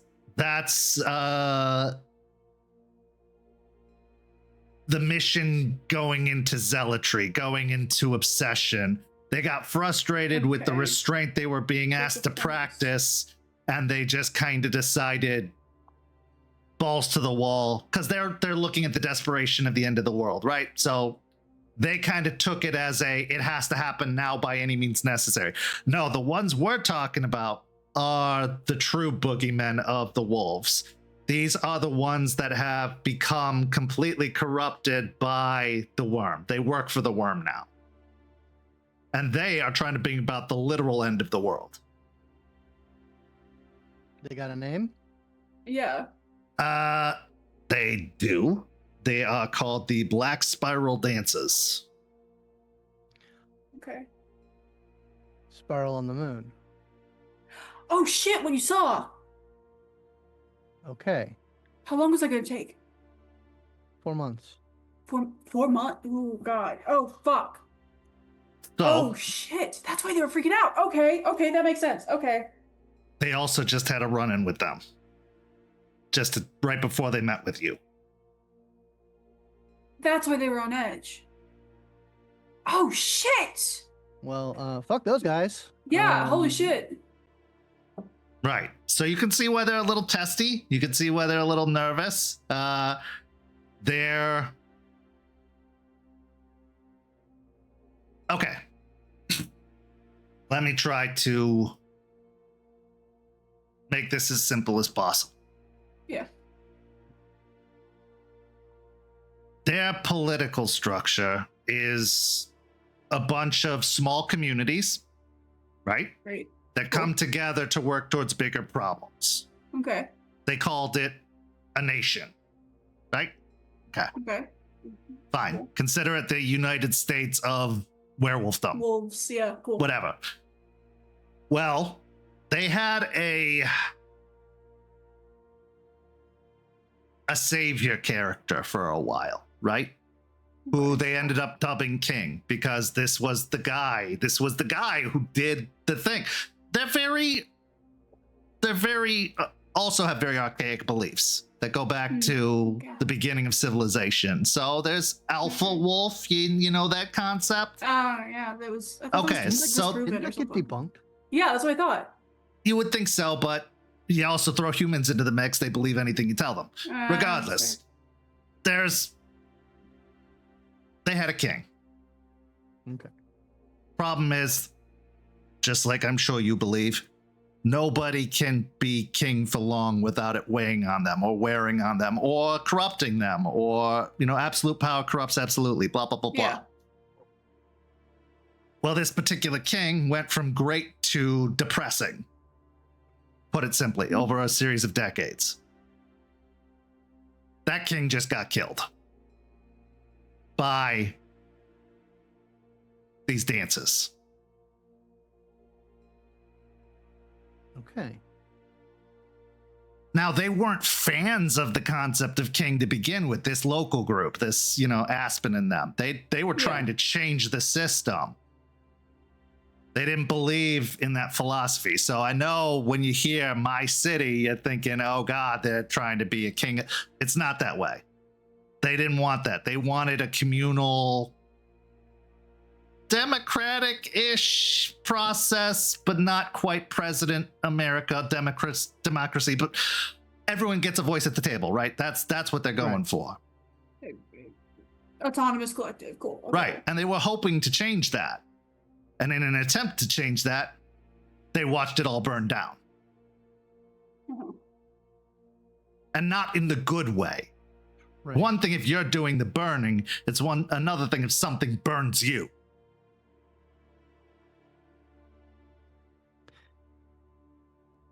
So here's my disaster brain thinking. So you say that there's like this connection between this worm thing, the bad wolves, insane corporate America that also has vampires in it.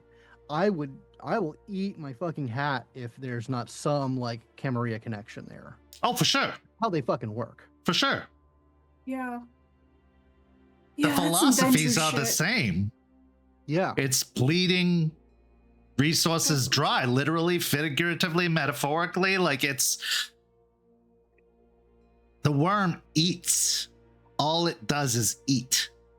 Eat, eat, eat, eat, eat. It chews away at nature. It chews away at life. And once upon a time, that was all well and good. Everything has to die for things to be reborn. The problem is, it is not eating with any sense of restraint anymore. It is just devouring. And when a new area gets redeveloped and all the trees get torn down and the earth gets dug up, that's the worm. When, like, humans, to some degree, encouraged it, or it encouraged them. Hard to say. These Fenris that you're dealing with believe that if you're not with them, you're against them. Humans, anything. Only So- a Sith deals in absolutes. Right? Right, but also they've been driven crazy by this fight. They are the opposite end of the spectrum. You got the depressed, right? The ones who can't even fight anymore. Let the end come. I'm over it. They're the it's now or never. Give it everything you got. Where do the rat kin fit into that equation? Doing what we've always done, surviving, kid. So they're on this holy crusade for Gaia, and you guys are just left out in the rain? Well, we do it too, in our own way. Okay. We're a little bit more discreet, to put it simply. Wow, what a novel idea. I know, Being I know. discreet about shit. But also, discreet has its drawbacks. My kind have been trod on for being more in the gutter, but we're still fighting too, but we fight from inside the cities, where a lot of, guru werewolves, they fight from outside of the cities. They come from a very nature-based perspective. We see the value in civilization and society. The problem is it gets out of control. It gets too widespread. It gets too messy. So we're still in it, yes, but like you said, we're often overlooked, we're often overshadowed, and we're often viewed as not doing enough. Wow, where have I heard all of that shit before? My God. We're not too different. That's why I can relate to you. That's why I can understand you, and that's why I have a soft spot for you. Ah, shucks, Skeeter. I told you he was cool. Yeah, you're all right. You're all right. Well, you've given a lot. Do you have questions? I for do, me? actually. Okay. Hell yeah. So, I have heard stories about the religious nature of your kind, and I'm curious to hear what your perspective on it is, because I have heard not just the kindred word, but I have also heard the word Cainite before. And I've heard that it relates to the stories of Cain and Abel, the first murderer, something like that, blah, blah, blah, what have you. Is any of that true, or is it all just the same kind of thing that most religious zealotry is? That is actually debated. There are some people who believe that Lilith was the first lady who was the first vampire, and then he just inherited her power. There are some that believe that he spread his ungodly seed to all the Methuselah, creating all kindred. There's quite a few different versions of it. It depends on who's telling it, essentially. Yeah, I've heard a lot of stories. The Cain was just the most popular because, men rule fucking everything. The general line is that, Garden of Eden, Adam and Eve kicked out, wandering the land of Nod. Cain kills Abel and cursed by God to be what he is. Lilith's in the picture somewhere. I used to run with some people who believe that pretty hard. He made what was it? I think it was 3 directly. The 3 made 13. And then that's the origin of like the clans. Yeah. Okay. And then there was some kind of conflict in the old days, and the first city got destroyed. Like, I think that was part of the flood.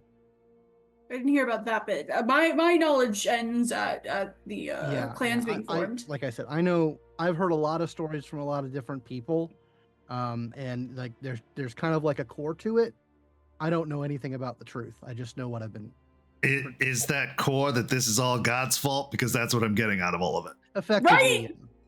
Okay. But this all came from God's response to Cain's act of defiance. Oh, right, because Cain, this is the Old Testament God, right? Yeah. Like Yeah, the it's wrath the- and Yahweh.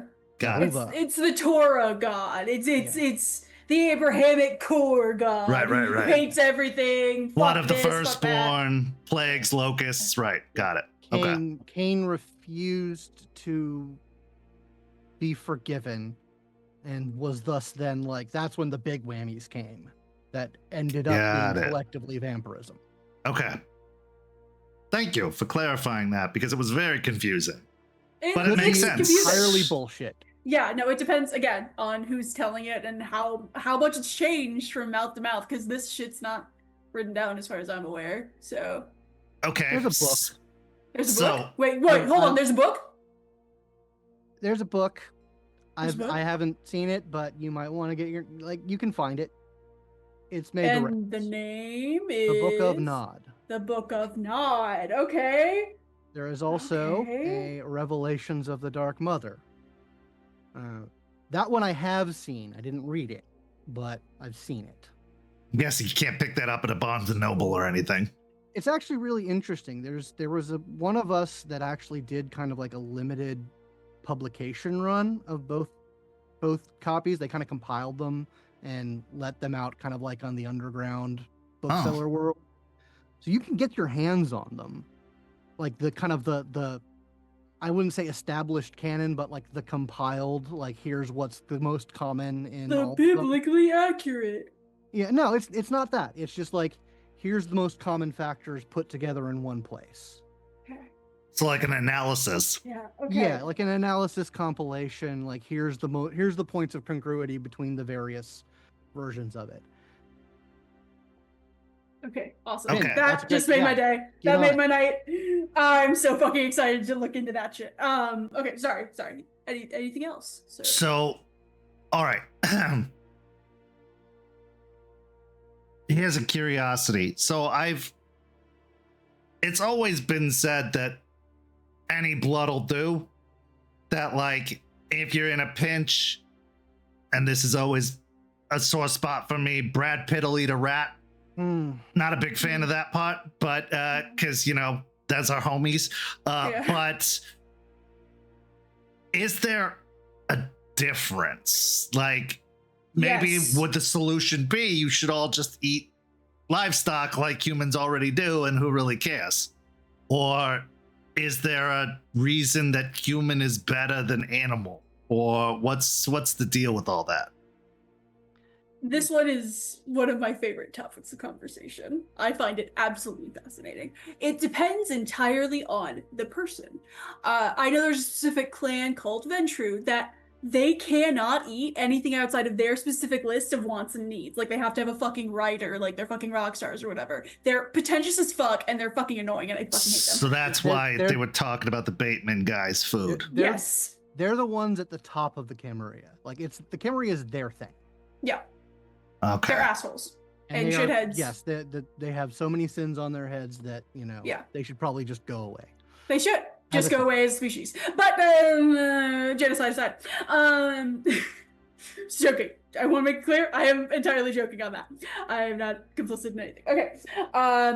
I personally find that it's a very intimate feeling. Like, it feels good to get like consumed, which is fucking disgusting in itself as a concept. I have a source now, I don't have to steal anywhere, thank God, that will just set aside like contaminated blood bags or blood bags the blood bank doesn't need for whatever reason if it got like too much of a surplus.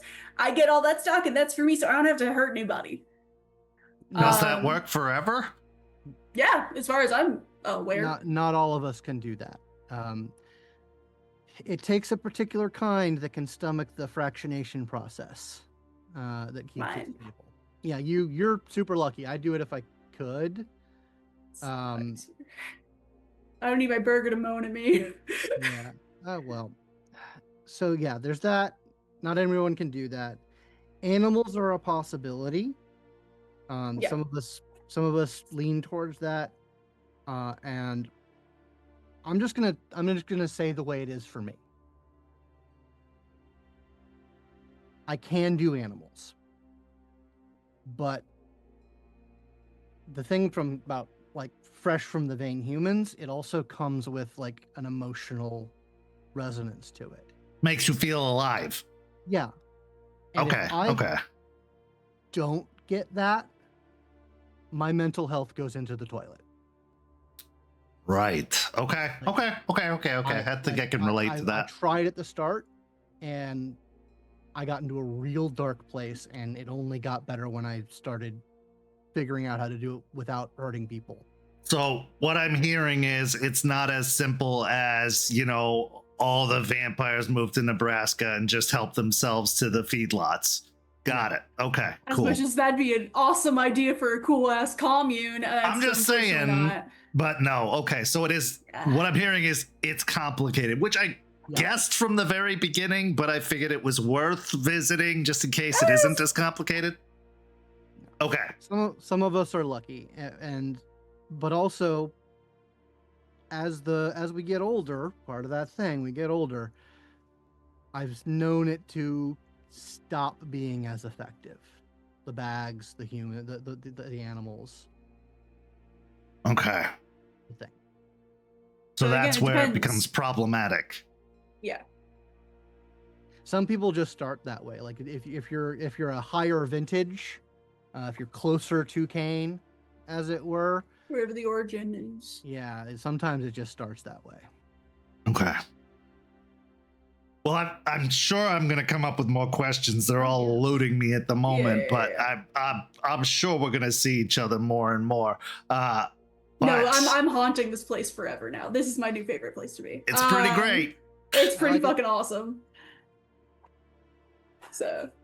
I brought it up, and they probably bounced off them, but I am kind of curious about the whole like moon thing.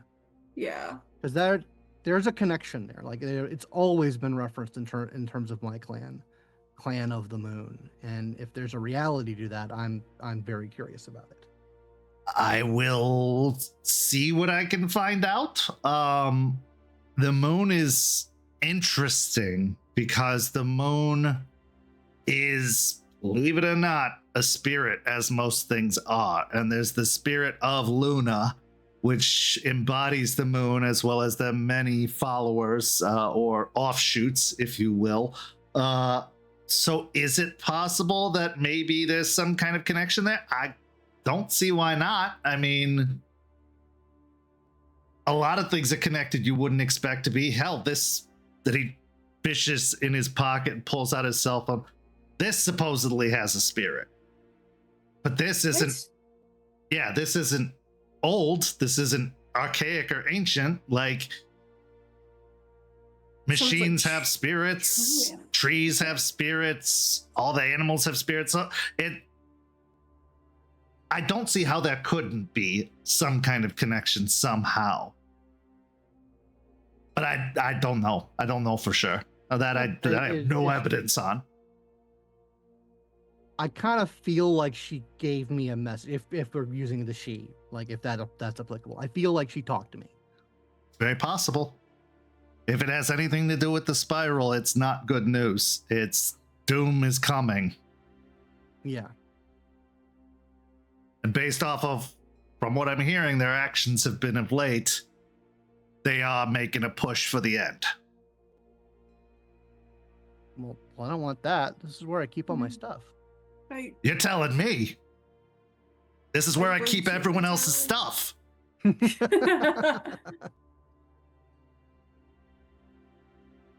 Anyway. They're good people. But they're tired and hurt, and they're losing things they care about, as I'm sure you guys can relate to.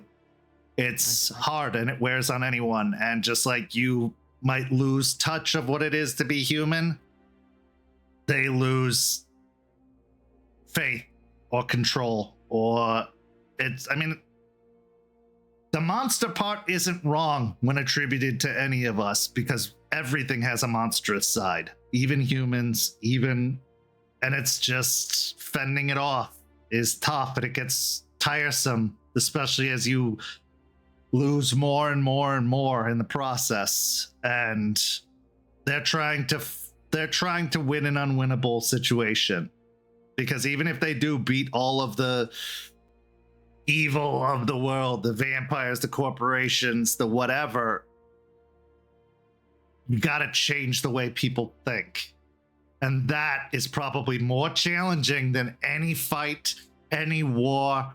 The conveniences people have, the ones that they take for granted, those are some of the most damaging things out there. And it's only getting worse. So it's hard not to feel for them to some degree when you look at it through that lens of like, no matter what you do, no matter how much you sacrifice, how much you lose, you can't win. But you also have no other choice. That's what you have to do, is try. And you're probably going to die doing it. Realistically. Like, when you become what you are, you're basically told you're going to do this until you die, and it might be a lot sooner than you think. God damn, are we the fucking same? Yeah. So, all that's to say,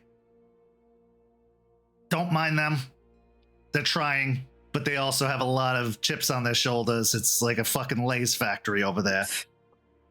Just keep working. Let's do the thing. Let's get it done. And then we'll see what's next after that. But for now, we're with you. We got you. I will partially apologize for, I believe you call her Goldie. It's not a name, but she's fine with it. She was doing what she was asked. She didn't want to be there any more than anyone else. So, but I have pulled her back. You don't have to worry about her. You're good. But I won't apologize for her doing what she was tasked to do. Because we had an arrangement. But now that arrangement has changed. Yeah, no, that's fair. It's just like, I didn't know. For sure. And it was on my space. My space is sacred, man. And now it It's can the little be. I have left. Thank whatever God is watching. Okay, I'm calling Link off right. Hope that's cool. Absolutely. Let's okay, put the doom and gloom of the world to the side for at least a few hours. Oh, Sounds fuck like a yeah. plan, man. So as you all scoop up your controllers and select your characters and begin the onslaught of digital violence, what are you feeling now after this conversation from the in-between of your two sides? Finn, we'll start with you and then we'll end with Jeremiah. Okay. I have gained so much fucking knowledge. The little thing in my brain that says, go poke at the thing, go poke the bear, see what information we can get. It is incredibly happy. I have so many things to go and pull strings at. I'm very interested in the book of Nod. Any information I can get about who the fuck we are as a people, as a clan, or whatever the fuck I am. I need it. Like I need air or blood, whatever the fuck I need now. I am so excited to get started. And Jeremiah. He generally feels better after talking with Skeeter. Skeeter is someone he has grown to really appreciate. The two and two together about his history, his family. It affects him more than he admits it, and getting confirmation that it was more perhaps than just pure human evil. It affects him in a way that he doesn't entirely understand right now. He doesn't know if it's like a relief or if it's just oh great, even more darkness at the heart of me. That's what's always interesting about the world of darkness as a whole, let alone the separate factions and all of it, is it's a what came first, the chicken or the egg situation, right? Like, was it your human evil that made it Magadon, that made Pentex, that made all of it? Or was it something else influencing the actions of individuals? There's never a clear-cut answer to that because they're drawn to each other like flies to shit, right? Like the two things always find their way to one another, whether it's evil for evil's sake, whether it's greed, whether it's envy, whether it's whatever the case may be. What created it? There's no clear-cut answer. To the werewolves, it's the worm. To the vampires, maybe it's the loss of humanity, or maybe it's God's damnation, or maybe it's something else. It's always going to be about perspective. And the way you make your way forward is finding when those two perspectives cross over, when they combine, when they meet. Because these two groups are not all that different. No matter what shade they take, they have a purpose, they have a meaning, they have their struggles and their sacrifices. It's where they go from there with that understanding, because as they have those things in common, so too do they have things different. When we come back from the break, we're going to see just where two other opposing sides may meet and have something in common. We'll be back in just a few minutes with the second half of tonight's story.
.100 North Tampa, the tallest building in the Tampa area. There are a few skyscrapers downtown, quite a few, but this one is the tallest of any of them. a magnificent structure of steel and glass and concrete. It stands like the Ventru do, like the Camarilla does, looking down on everything around it, declaring its magnificence, its power, its defiance not only of man, but of nature as an area that gets battered by storms and high winds. It's a beacon, a symbol, but also a large target. Because of course they would pick the tallest building. Of course they would be that arrogant, that egotistical, that obvious. As the Coterie arrives, they see that this building is primarily dedicated to luxury condominiums and apartments, but within there are also several businesses, including an art dealer, including a couple of corporate manufacturers' offices. But primarily, this was once home to the law firm known as Ballard, Anderson, and Baitman, but they have moved to other, more fitting places. However, what is primarily its purpose is the Elysium of the Court of the Camarilla of Tampa. It has been even before Prince Edward Baitman's reign, and it continues now under his oversight. Now, as you arrive, you are taken or steered towards a parking garage that is nicely nestled away behind the building. You are guided towards a private elevator that takes you to floors that normally wouldn't be known to exist, let alone accessed by the humans that frequent this building. But before all of that happens, it's just the three of you.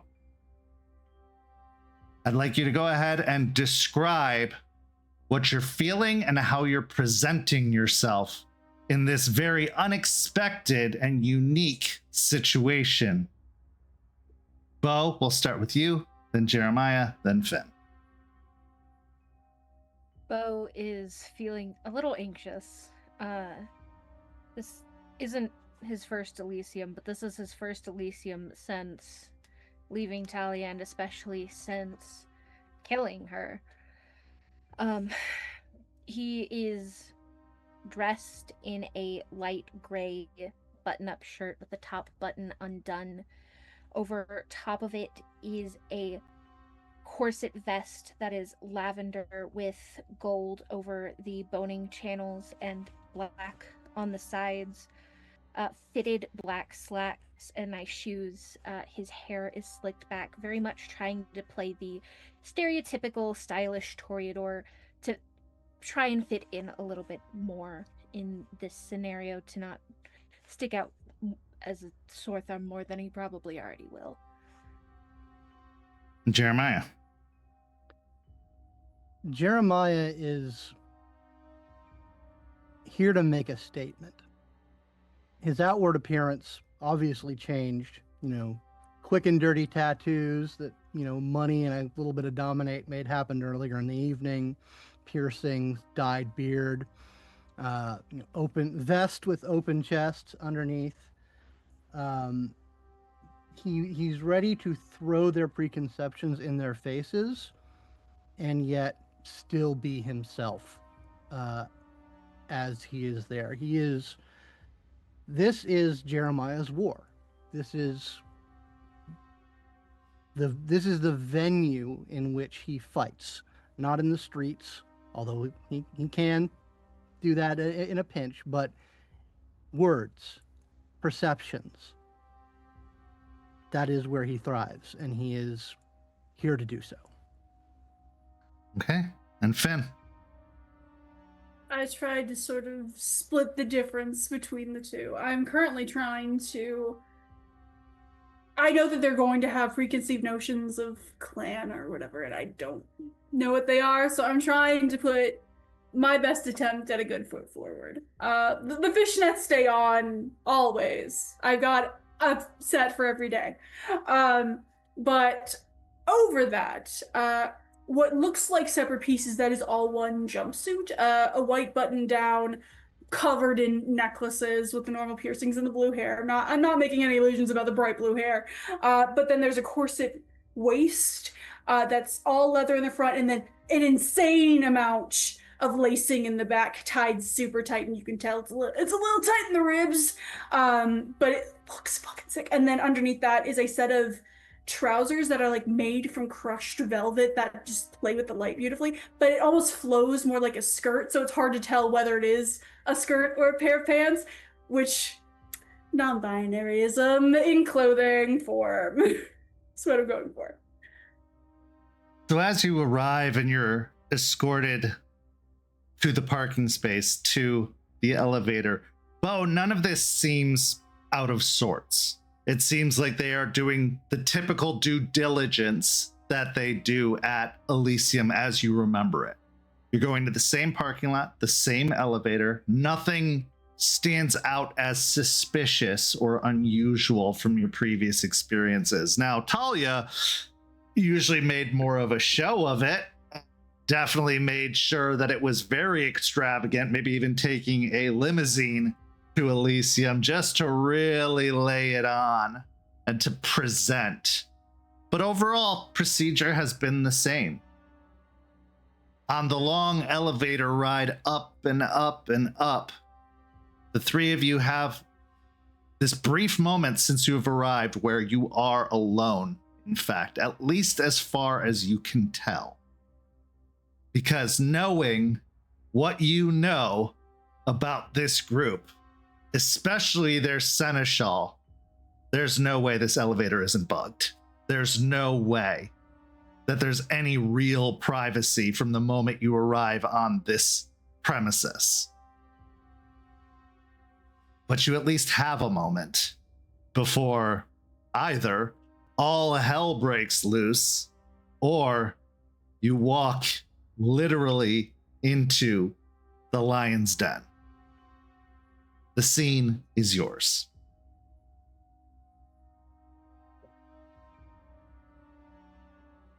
Okay. Appearances notwithstanding, I don't think we should be here to fight. I think we should be here to hear what they have to say, hear what they're not saying, and maybe get some words into some of the younger ones about a different way. I mean, They can kill us for an insult here. We have to be on our game with how we say what we say.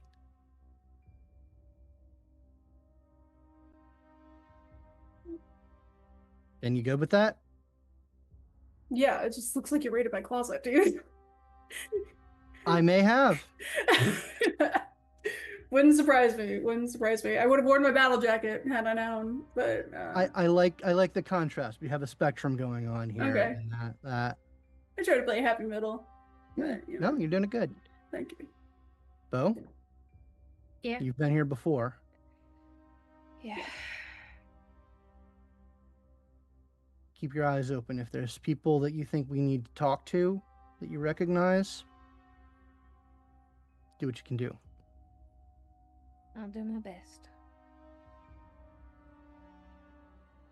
As the elevator reaches the top floor, remind me, Beau, how long have you been a kindred? 6 years. So you saw the transfer of power between Marius, the original prince, and Baitman, the new prince. You saw the transition and changeover. So it's not surprising to you when you see the elevator doors open and you see a very sterile and pristine looking area. Now there is some artwork decoratively hung on the walls, but everything has a very chic modern aesthetic. Like it was designed in an almost American Psycho-esque fashion. Just very angular and precise. Whereas before it held a lot more antiquity. This seems like something of a very modern era, this changeover. But as the elevator doors open, you are greeted by a stunningly beautiful woman who is dressed in a short red dress that comes up, is strapless on the top. It's got an embroidery of roses across the breast. The Herald, Samantha, greets you as the elevator opens. She's got blonde hair which falls to about her shoulders and a very diminutive feature, even with the brilliant ruby red lipstick and the very ornamental and auspicious jewelry with the necklace around her neck and the bracelets and earrings. She has a tablet in her hand as she arrives and says, "Oh, hello. Welcome. We weren't entirely sure if you'd received our invitation. The prince is very, very much looking forward to meeting you. And meeting one of you again. Although it's been some time, hasn't it?" That it has, Samantha. It's lovely to see you as always, and he'll offer a bow and hold out a hand towards her. She will respond in kind with a curtsy, taking Beau's hand. He'll kiss her knuckles before releasing her hand and standing back up. "And Mr. Lockwood, it is good to see you. Thank you for coming. And Finn O'Shea, good to see you as well. Welcome. Now, I was asked to double check to ensure that you're all aware of the expectations and rules of the Elysium. Are there any questions?" Oh, it's been a while since I've come to the Big E. I would really appreciate a refresher. Of course. Well, the Elysium is a place to gather and converse openly and without threat of violence. To violate the rules of these Elysium is to risk the prince's judgment. As long as there is no violence, no use of one's blood-given abilities, at least without request, and no weapons are allowed on the premises. Now, I know that you both or all have walked through the metal detectors to be scanned appropriately, but I must ask, just for posterity, have you brought anything that could violate these rules onto these grounds? Lighters don't count, right? Depends on what you do with them. But no. Okay, cool. Very good. Unfortunate. Not but Unfortunate. sharp as a knife wit. That is the weapon that is allowed and encouraged at Elysium. Yes, it is. Cool. Unfortunately, all I've got are my killer looks. Wonderful. Well, I will take you to where they have assembled. I will announce you and then encourage you to please make yourselves comfortable, as much as is societally appropriate, of course. She walks you through this very open kind of initial gathering area. It may seem like a foyer or a sitting room, but eventually they take you to another even larger room that looks like it serves as a boardroom most of the time, but for this purpose has been cleared out to be an open gathering space, though at one end of that room, there is clearly a seat of power. Now, it's not on a dais like some of the older school, maybe the original Prince sat on a dais, Beau. Instead, Baitman has preferred a more simple but still statement-making point, as there is the area that is surrounded by what appears to be security. There is a very ostentatious throne, but more of a modern make, upon which sits the man, Edward Baitman, who looks like the most rude New York lawyer possible, with a tailored cut Italian suit, his hair swept back, combed back, and gelled back on his head, his beard neatly trimmed and everything in its place, and his eyes very almost sharp and hawk-like as they scan the surrounds.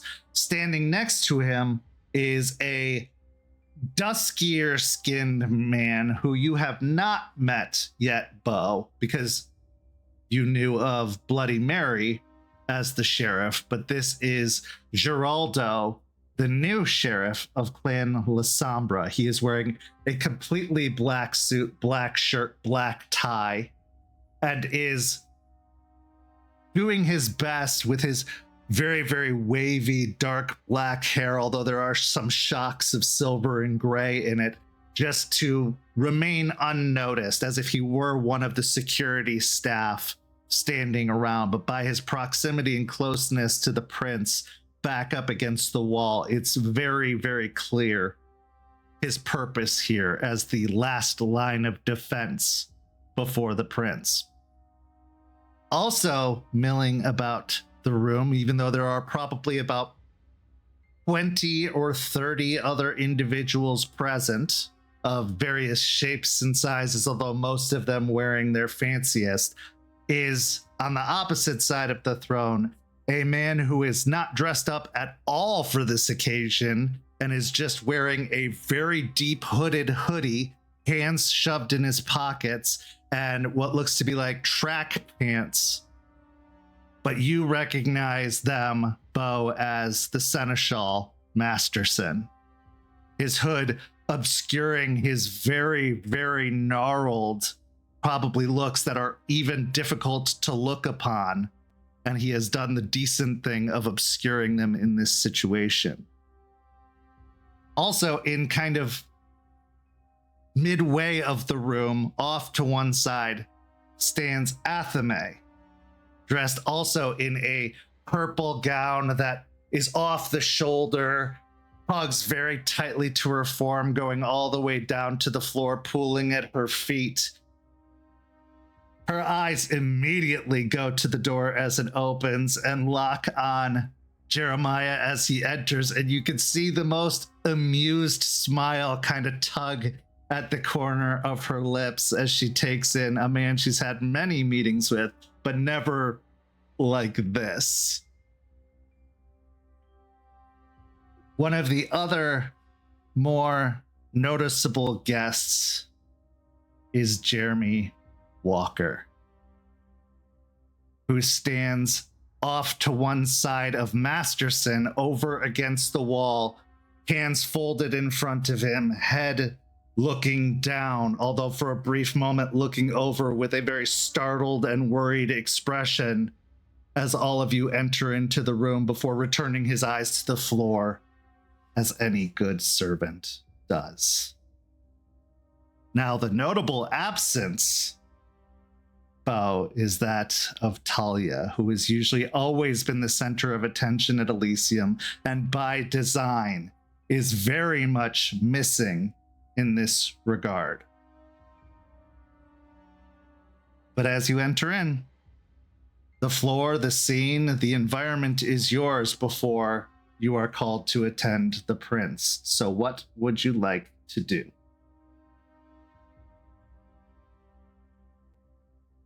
I think Jeremiah is going to very briefly meet Athame's eyes and just kind of return the smile before, like, very pointedly not engaging with her. And is going to make an impression by his demeanor of being above it all, of not directly like seeking anyone's attention, but very much being in view. He wants to see who watches, who reacts, what kind of reaction he can provoke merely by his presence. Okay. There are individuals wearing vests that are walking through carrying trays that appear to have these goblets of the red viscous liquid you know to be blood, that coppery scent hanging thick on the air. But you also see off to one side what looks to be like a private side room that occasionally a guest or two will venture into if they prefer it in a different manner than served up in a glass. But it seems like most of the individuals here or present are drinking from these glasses as they move about the area. Beau, what are you doing? Beau will start off by grabbing a goblet of blood and going into the middle of the room to mingle, much like Talia would, just talking with people, getting maybe information as they're walking towards conversations, just being an eye catch while also trying to get what they can from the conversations around them. Okay, give me a wits and let's make it either politics or etiquette. Okay. Finn, while they're rolling, what are you up to?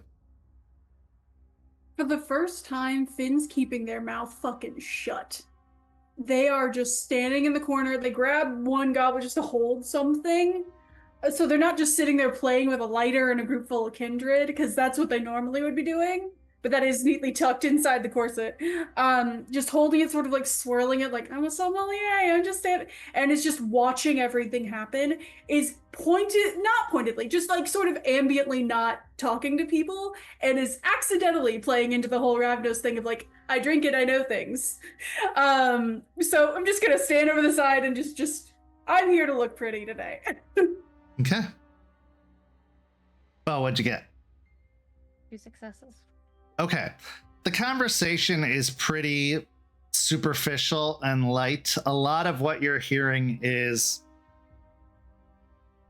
people expressing their sympathies for the loss of your sire, and that it was a tragedy to all to hear of Talia's final death, but that they are so happy to see you again, so glad that you're here. You're looking amazing and magnificent. You can even pick up what they aren't saying, which is they've changed a lot.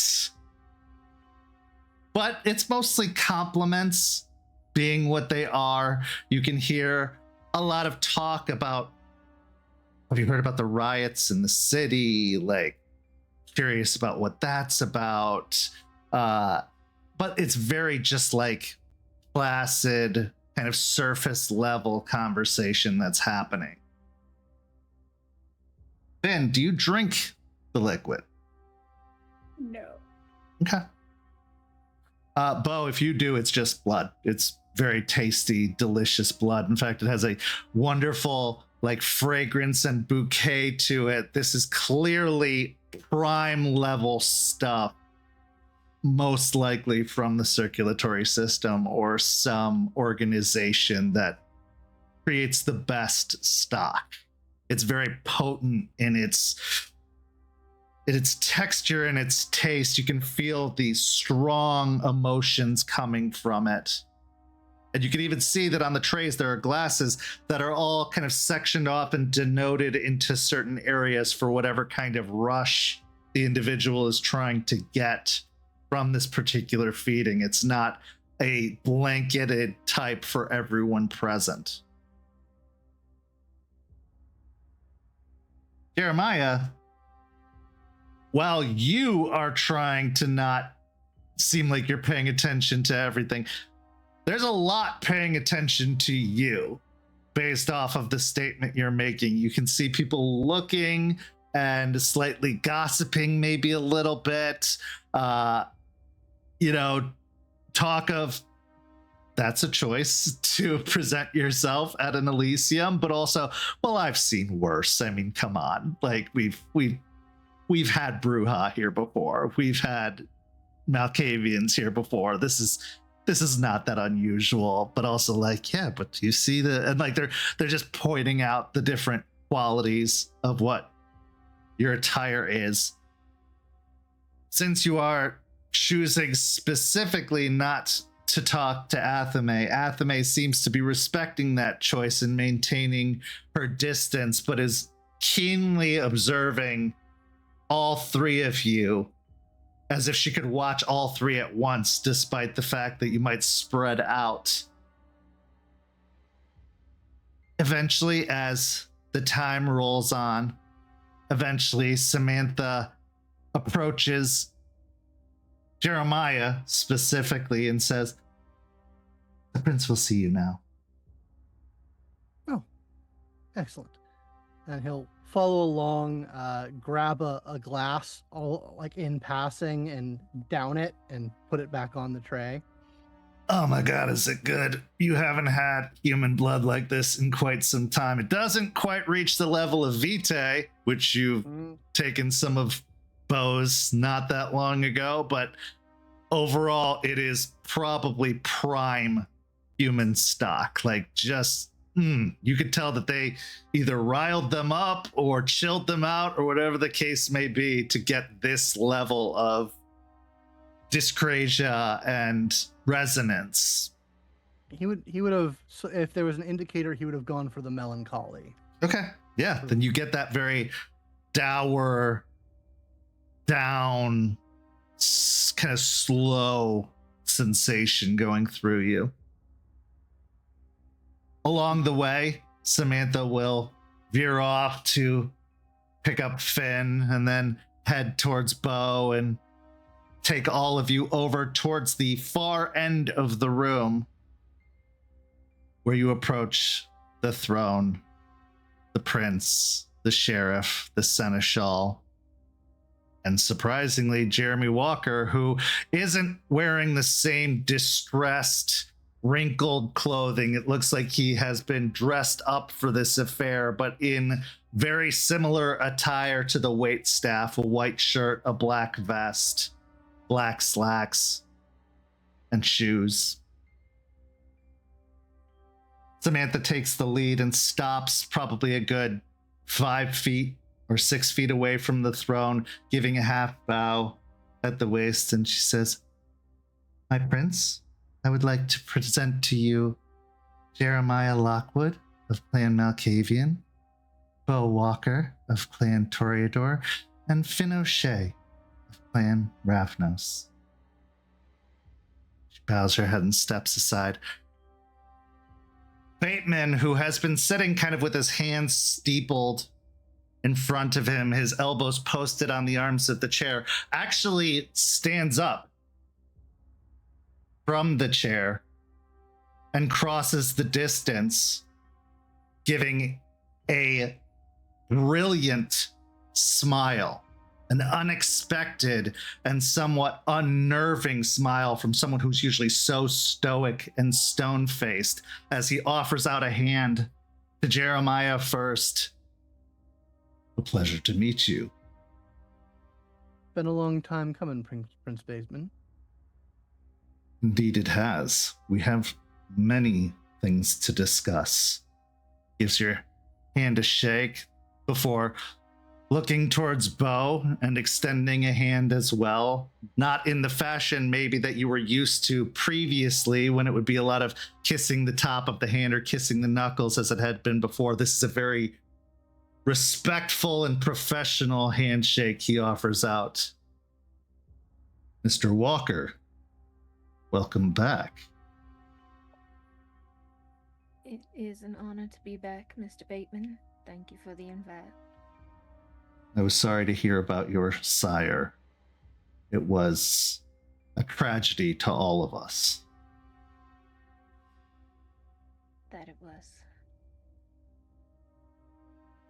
Then he steps over to Finn and extends a hand as well. I will, measured, but with like the grip of someone who's not backing down, grab, squeeze, shake. Long has it been since we've had one of your clan grace this Elysium.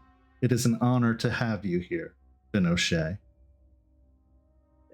Thank you, Prince Baitman. So, he returns over towards the seat and then gestures to Masterson with like a hand, and you see Masterson's hood turn and face Jeremy. And after a moment, Jeremy steps off into that side room and returns with 3 chairs that he sets up in front of the throne. Please, have a seat. Make yourselves comfortable. Jeremiah's gonna go to the chair presented to him. He'll take it and spin it around and sit in it backwards, essentially, letting his legs go wide.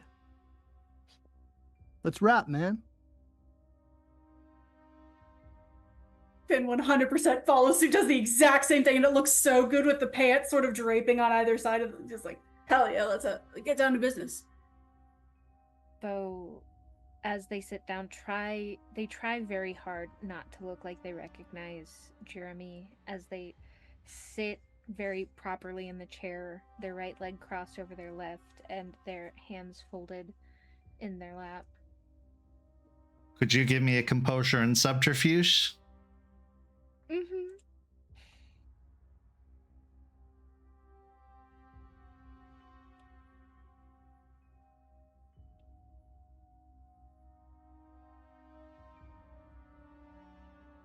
Would I be able to slake a hunger from drinking the blood? Yeah, absolutely. 2 successes. Okay. If anyone is unfooled or if anyone is suspicious, they're not showing it. So you must be doing a good job. Right?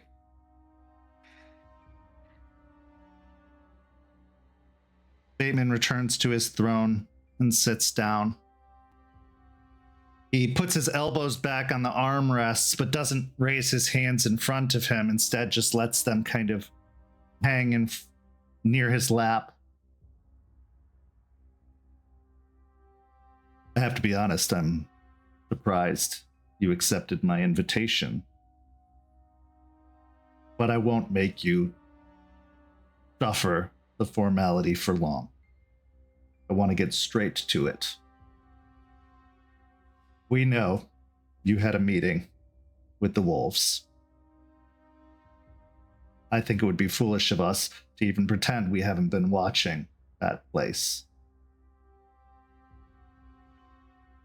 I take no offense to it. I do not see it as a problem. If anything, I see it as a potential solution for both of us. There's no reason we need to be enemies. There's no reason we need to fight.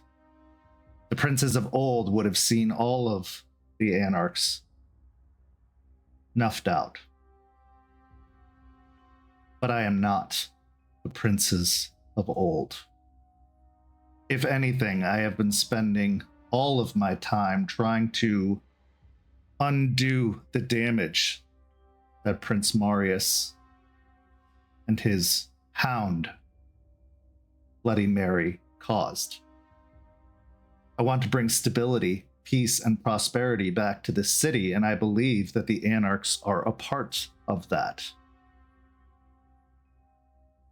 It is a large city. It is a large state. Enough room for all of us, and far than enough stock for all of us to get what we need. But we have a problem. Several problems, in fact. And I believe together we could find solutions to those problems. So, to open the negotiations, what can I do for you? You present us with a bit of a paradox, Prince Baitman. Did not the Council of Justicars declare total war upon the Anarch movement? Are we not to blame for the rise of the Second Inquisition? That is the party line, isn't it? I don't take you for a fool, Mr. Lockwood. I think both you and I know that it was that very same council that caused the Second Inquisition. A messy affair, an unnecessary affair. And if they were here, I'm sure I would sing a different tune for my own sake, but as you can see, they are not. Are you sure? I mean, there's no Archons hiding in the wings, ready to stamp out heresy? Not in my city.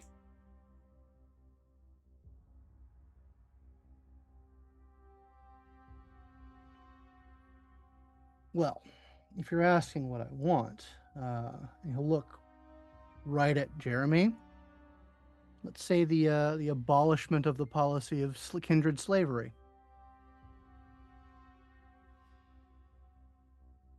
You're starting with a very big ask. I thought we'd play a little softball first.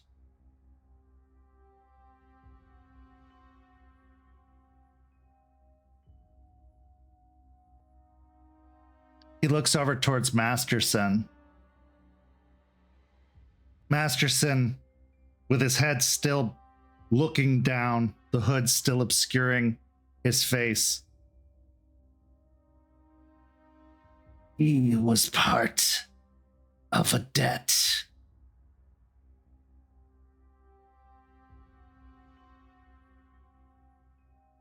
Well, I suppose we all must abide by our debts then.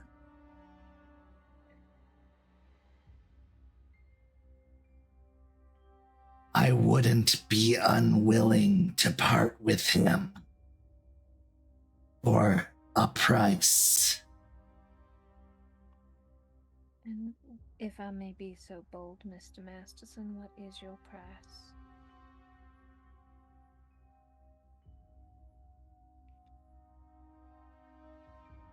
Information. Always information.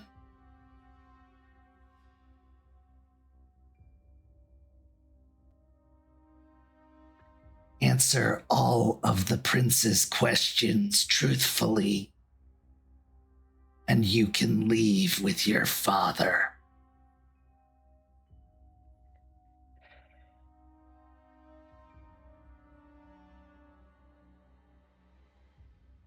But make no mistake, I'll know if you're lying.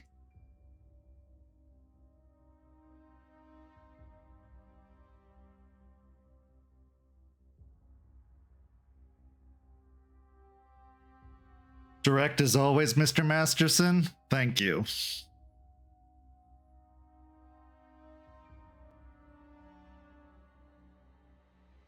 What else, Mr. Lockwood?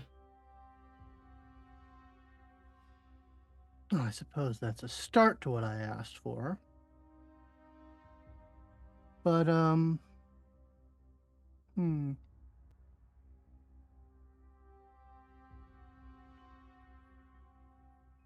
I'm struggling here because as much as you claim to want stability, coexistence, there are deep incompatibilities in our foundational ideology. It's true. We couldn't have chaos and anarchy in the streets, but what we can have is an understanding. Well, I would push back that chaos and anarchy are not always synonymous with one another. That is the interesting conflict of the movement, is it not? They would call themselves anarchs, and yet they still follow order and rule. They still establish barons and leaders. But I'm not here to discuss the complexities of the philosophy. What I'm here to do is to make you an offer. Why serve another what you could have for yourself? Tell me who you work for, who would call themselves a baron, and I will give you all of their territory and then some. No questions, no arguments, no threats.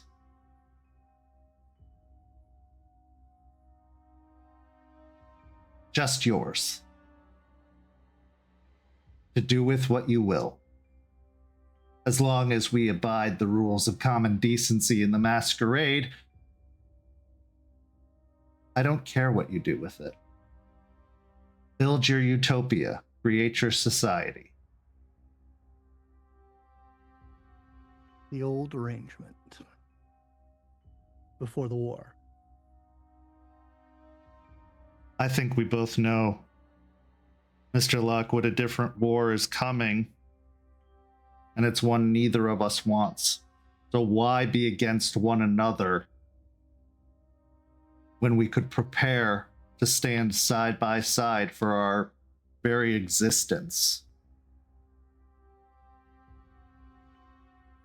I'm afraid that I'm a student of history, Prince Baitman. The first revolt began in the burning times, when the elders, fearing the flames, threw their children at them. The second, less dire, but still, the taste of the boot on the neck became too onerous, and we got a little bit of ours on the West Coast. And the third, the one we are in the midst of, was the same old thing.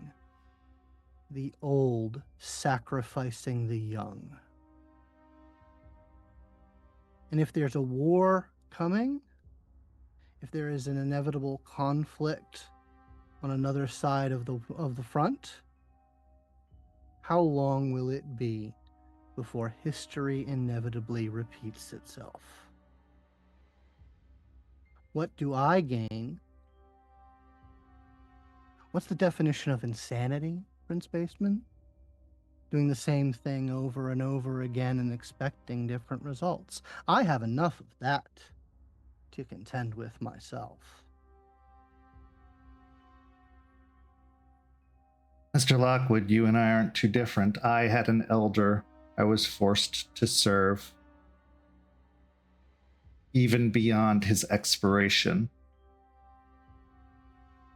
So I removed him, or orchestrated his removal, by feeding him to the very threat that imposes itself upon all of us, regardless of sect. And as for dealing with elders, throwing themselves at elders, is it not the members of your coterie that have been visiting a certain elder in Ybor City on a regular and routine basis. Kind of contradictory.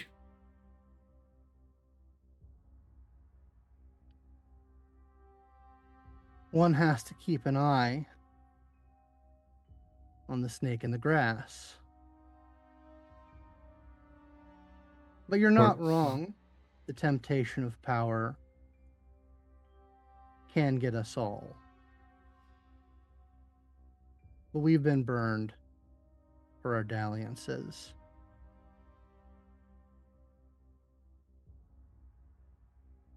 Whatever issues our two sides had in the past were because of personal grievances, sire to childer. And I can excuse the trespass, I can excuse the murder, the breaking of the traditions. Because let's be honest, she was a bit of a pest. And she was a little too ambitious for her ability.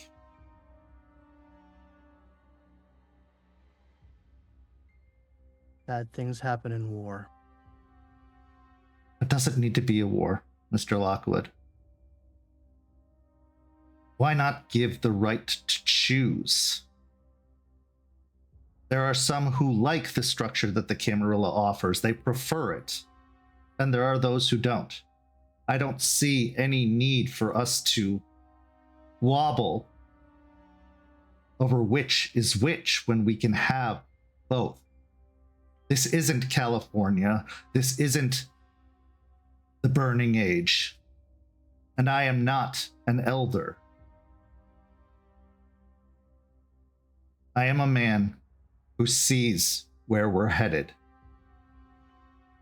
And it is bad for all of us, no matter what sect we belong to, because there are literally wolves at the gate who will stop at nothing to see us all eradicated. And while they may lure you in with promises of peace, they are animals. Actual animals, not the term that other princes have thrown about in regards to your movement. They will not stop until this place is completely cleansed of our kind.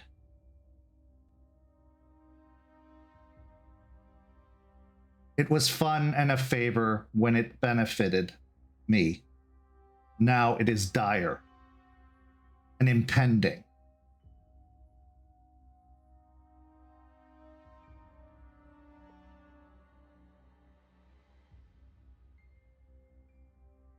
Do you really think I'm the one throwing the young in front of danger? Or is it them?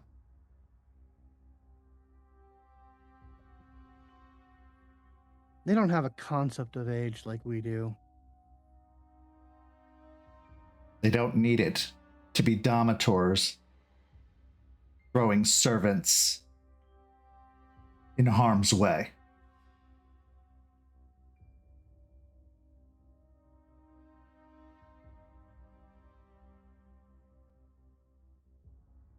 In regards to your question, I'll look to Matherson, truthfully say, we serve no baron.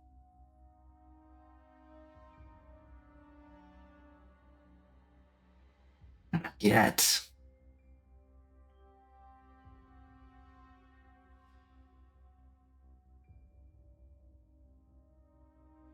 Things change.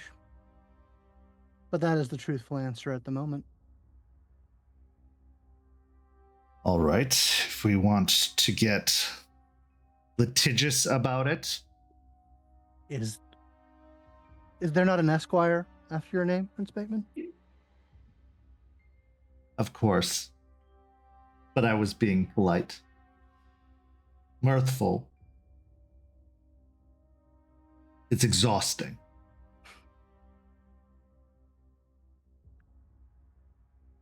Who are you working for or with?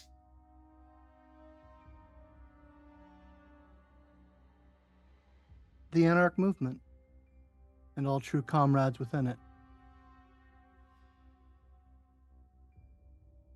I'm not gonna spill the names. If we want to stop the charade, you're not getting a full answer to that question. Why not? You don't think they'd sell you out for the same offer? No. That's not to say that that our allies are fully within each other's bosom trust, but I trust their self-interest and commitment to the movement. And that's enough for baseball. Then a different approach. You've been tasked with a job you were unfit to do.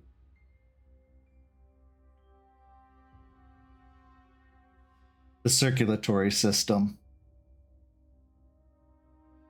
I hear you're getting into the blood trade. What if it were a city-endorsed blood trade? I could take out the castle with but a word.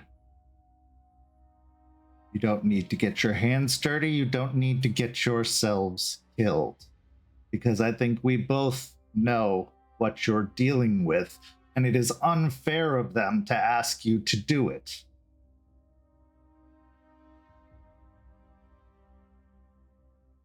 What if you ran the blood trade of Florida? Maybe even the entire Southeast.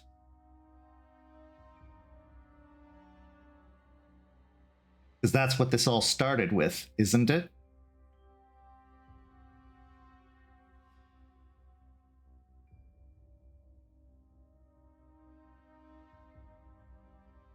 You offer a poison chalice. Again, we have incompatibilities in our philosophies and our foundations. That's, you'll kind of look to the throne, a gilded cage. Think globally, but act locally. I see it as a business opportunity.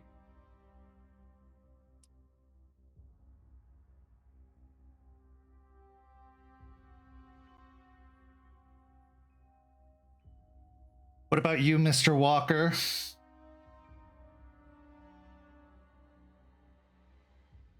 Unless you prefer Mr. Lockwood speak for all of you.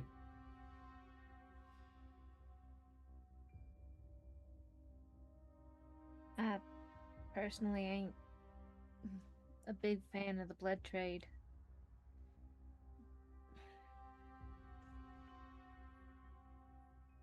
I don't partake of it as well.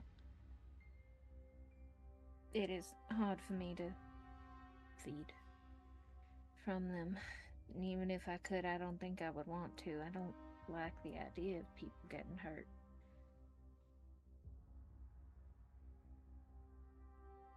You can dislike it, Mr. Walker, but one day the time will come where it's all you can eat. I honestly hope I don't make it till that day. It comes on faster than you think.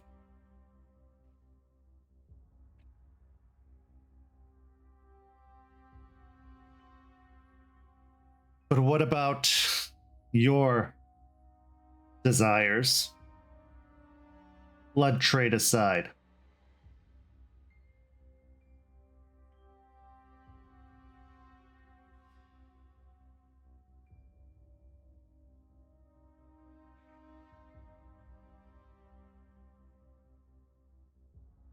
To live, to spread my music, even if I don't make much a name for it.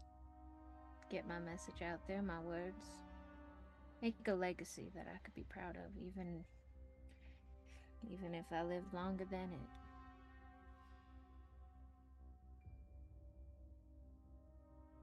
What about your family? You care so much for your father, I assume that extends to your mother and brother and the sister you chose not to turn.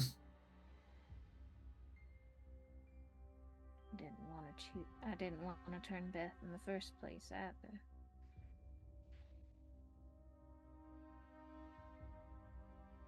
But you did. Them safe. I did. I want to keep them safe. I could make that happen. Make them protected from all Camarilla.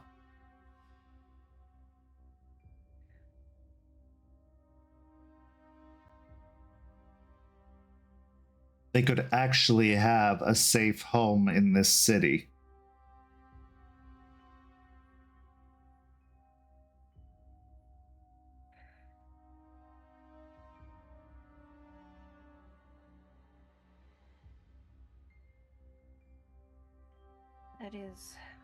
That is a mighty tempting offer, Mr. Bateman.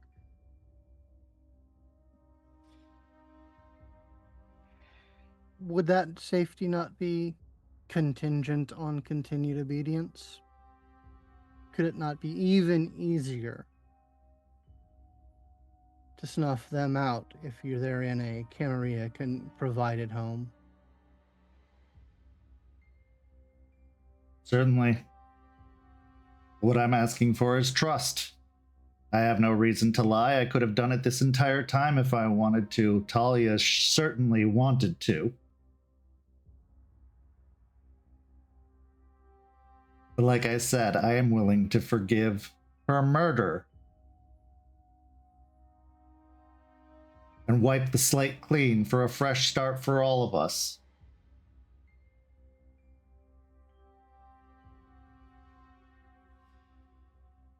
You got your revenge, Mr. Walker.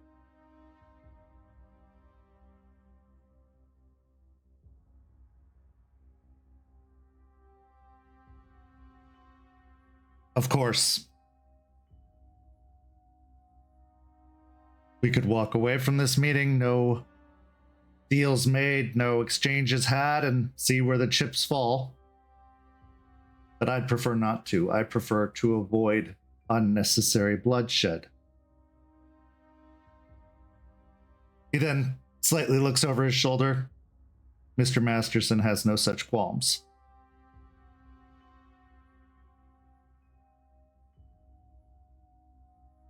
Convenient.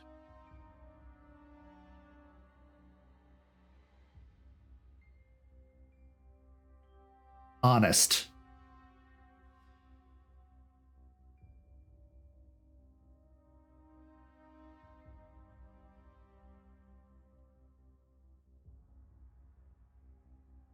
Why don't you think on that for a moment?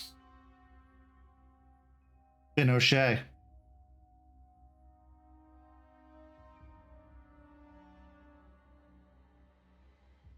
What do you Yes. need?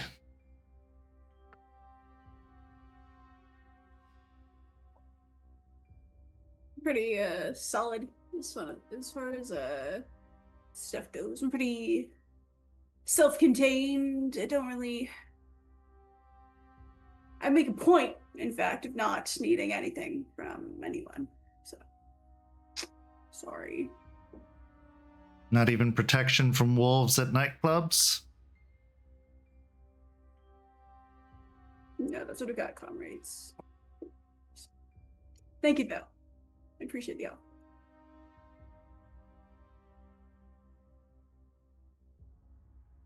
You are of a select group.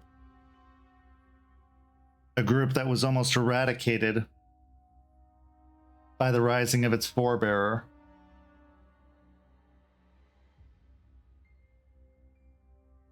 Yep. What if you didn't have to be alone anymore? And get more entangled in other people's nonsense? This one's messy enough, pointing at Beau. I don't need extra attachments. Thank you very much. I'm all attached with all the attachments I could ever need. Thank you. What about the removal of the Inquisition tail on your Twitch channel?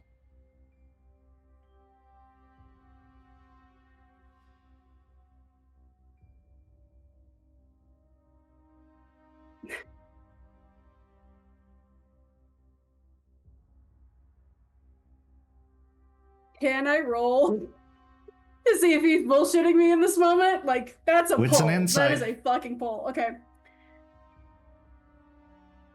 I'm surprised he knows what Twitch is. Yeah, I'm like, that's a fucking pull. Okay. He's got Masterson.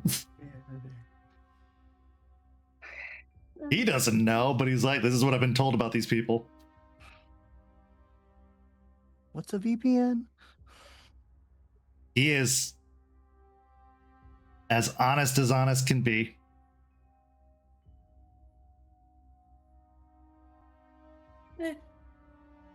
I'll deal with it when I have to deal with it.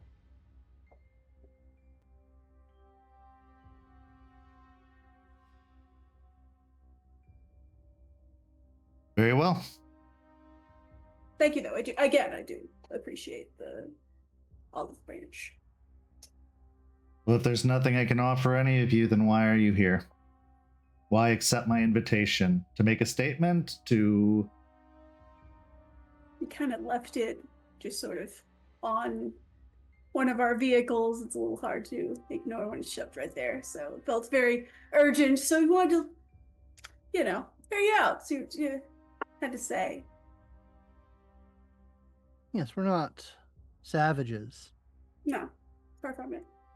And with all honesty, the opportunity to walk into an Elysium in the middle of a protracted global war between our sects, and presuming we're going to walk out of it. You've done nothing so far that should prevent that. Not a bad mark on our resumes. Then one last offer. Your leak.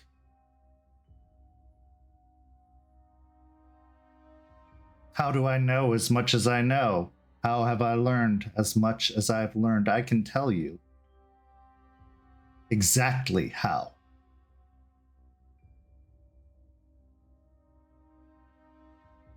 Why would I do that when I could just keep tabs on you indefinitely? Why would I give you the opportunity to plug up that leak?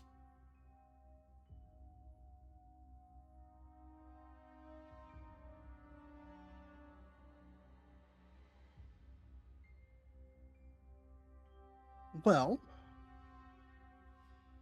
not a bad offer. But as we've already resolved, the first bit of information that you've asked for, not on the table. Do you have another ask?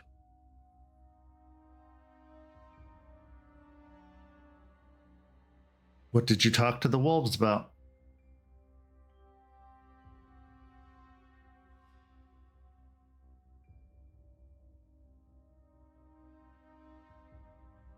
Why we're better than you?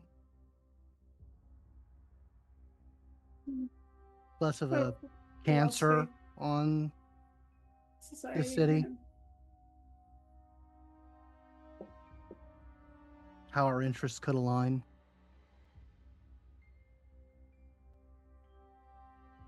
Are you sure about that?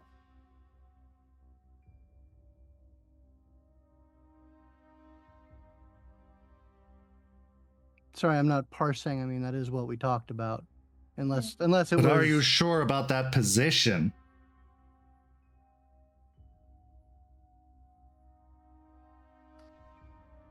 Are you sure that you haven't unleashed a cancer of your own upon the city?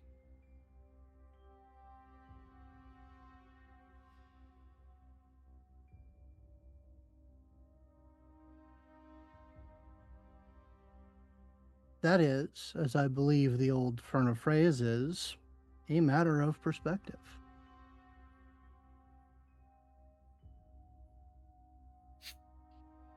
I have a furnace full of bodies that says otherwise.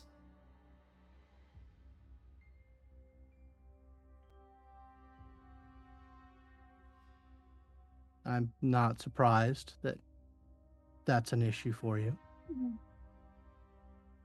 Not ones I created.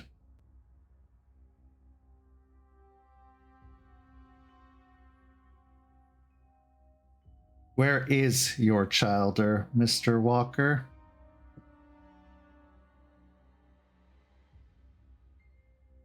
I would have loved to have looked the one in the face I've had to clean up for. The one illegally made, of course, to begin with. Even when we are at war, you still assert that the traditions hold sway over us. Do you not follow the traditions? Should I label you Sabbat? I thought the matter was being held down by elders. We follow the Masquerade. The rest are guidelines at best. You may follow the Masquerade, but one of you is behaving like Sabbat. So I ask again, who's unleashed the cancer on this city?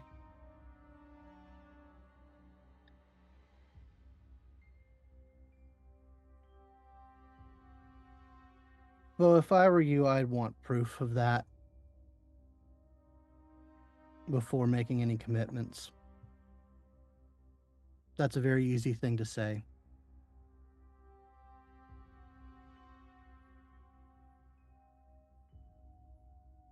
Is there proof of her doing this? Aside from the bodies? Yes. If they're in a furnace,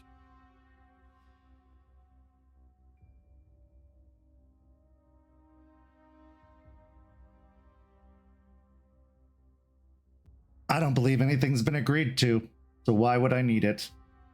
You're just going to leave anyway on your high horse of believing that you have done no wrong here. But I think all you need to do is look her in the eyes to see the proof.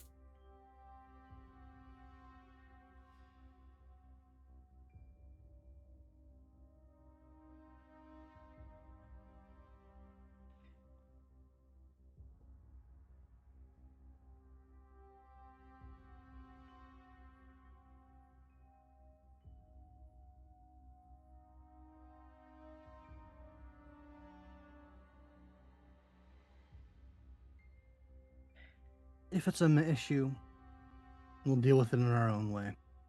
I'm sure you will. If there's one thing that could potentially be a bargaining chip, you know Vesper's location, right? Yeah, Ybor. He's a remnant of the Sabbat. If you're trying to be so high horsey about Sabbat, why have you not made any moves? Done anything? He's just sitting there, rotting in his own little cesspit of abominations. So why have you done nothing? You make an awful lot of assumptions, Pinochet. Who says I've done nothing? I suppose you're all intimately familiar with Mr. Vesper. More than I. Why have you done nothing if he's such a problem? The unbound, ever-effective anarch movement? Nobody's holding you back. Deal with it. But you, sir, are supposedly the highest authority in the land, so I ask, as someone who would be technically speaking under your purview, living in your land, on your property, as a vested interest, as a citizen of this area, why allow Sabbat interests to exist? I say this openly and to communicate, you know. Don't get this opportunity often. I would love to say, but under the potential that there is a Sabbat amongst you, I prefer not to. Okay.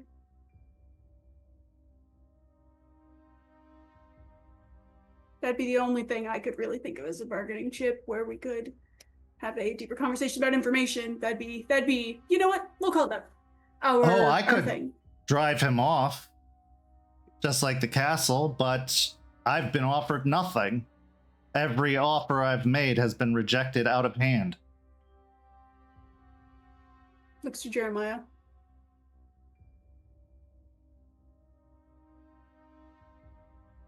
You haven't offered anything that we can't either get ourselves or that would not come with. You can get it yourself. Really?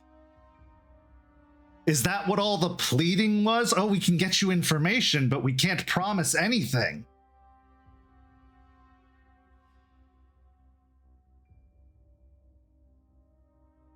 Why the hesitation if you're so capable? I told you. We know. I am Why offering ask? you an opportunity for cooperation, not to live under my purview, Binochet, but under Baron Jeremiah Lockwood's purview. Because that's where all this is headed, one way or another, isn't it? Until the wolves attack, until we're all slaughtered. Until our society comes crumbling and collapsing like it inevitably will, whether you're first or last. They will not let you rise. And if you think they're above underhanded tactics, Mr. Walker, if I know about your family, they probably do too.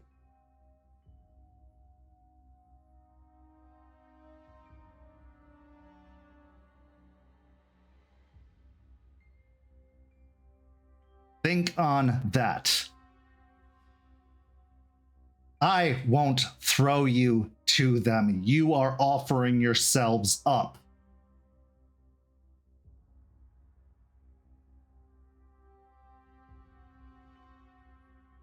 At least you know who and what I am.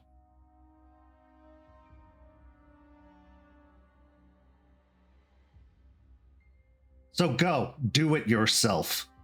Be sacrificed on the altar of the circulatory system. Be slain by an elder Zemitzi.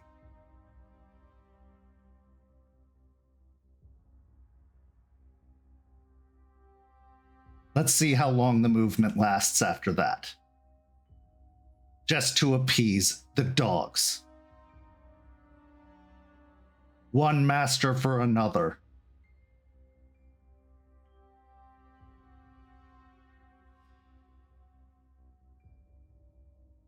Like I said, if nothing appeals to you, if there's nothing I can offer for cooperation, then I suppose there's nothing left to discuss.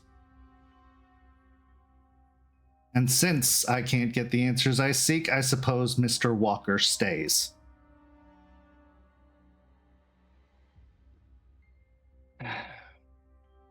Did answer truthfully, just not the way you wanted us to, but we can't expect.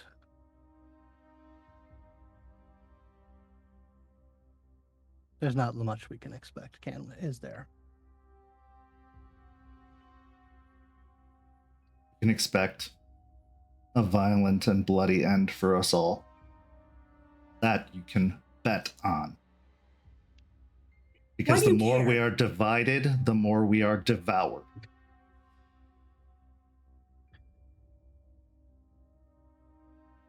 That's coming anyway. If we're going to die, if we're going to be destroyed, and Jeremiah will pick up his voice. If we're going to die, why not die doing something we actually believe in? not just for the power of the old, but for libertas, humanitas, solidaritas. And he'll stand. Good evening, Prince Baitman. Good evening, Mr. Lockwood. It was nice to have known you, albeit briefly.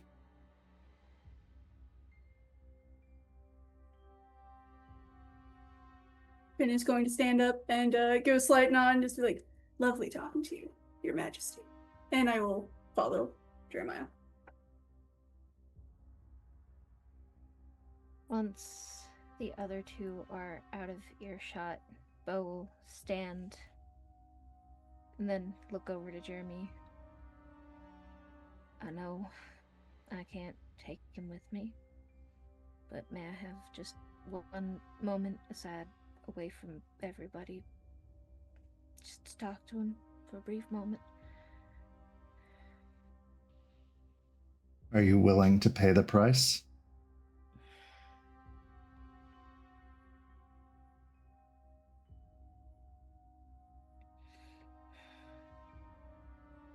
The price of information. Price of telling them that you are the leak. And always have been. What?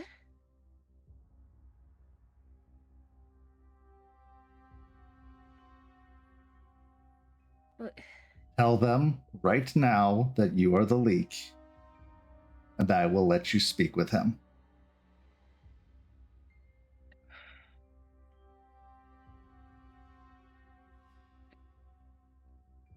Yes, sir.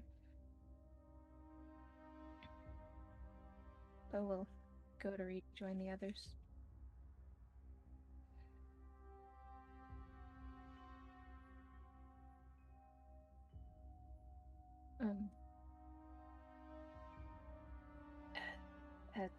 I need to. Been given something that I think y'all should know. What? Okay. Lay it on me. Gonna look around and then pull them off into a mostly abandoned corner.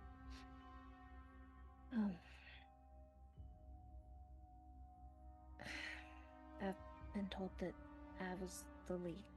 I always have been.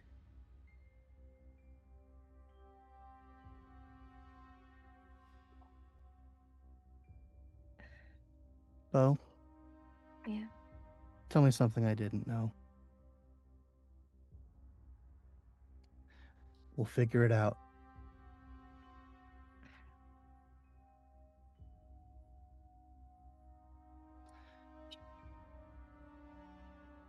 You know what I have to do? I have to. Have to. Have to. What is it? He looks around. I've told you time. before. Yeah, not the time or place, but I've told you before.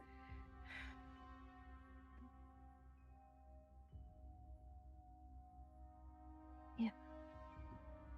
I understand.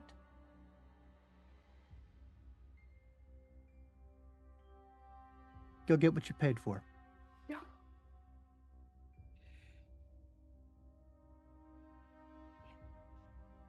I will walk back over. He gestures to Jeremy, and Jeremy stiffly turns and walks into the kitchen.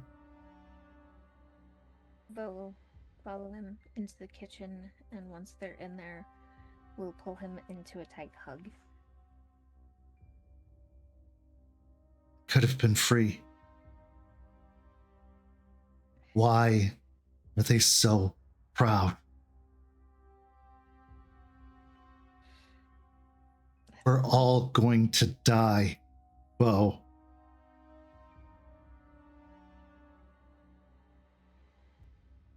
Death is always certain, even in unlife.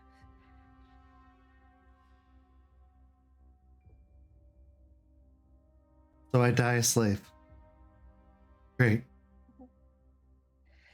You know that's not what I want for you.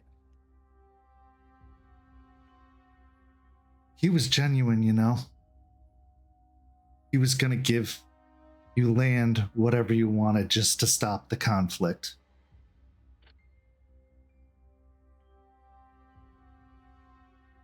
Now, I don't know what's gonna happen.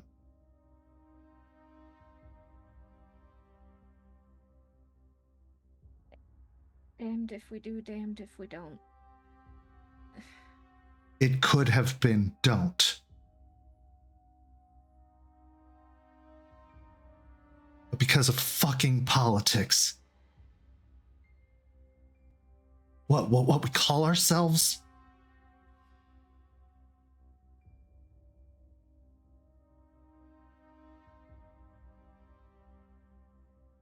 Hey, I'm sorry, Dad. it's okay. It's okay. I know. You're trying to protect. You're trying to stay loyal, and that's always been important to us. I just don't want to go back in the box. I don't want to go underneath that water. I don't want to starve. I don't want to. It's selfish of me. I'm sorry.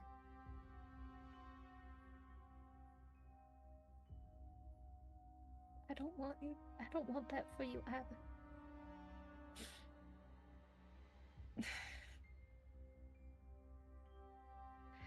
I wish I could take you away. I really do.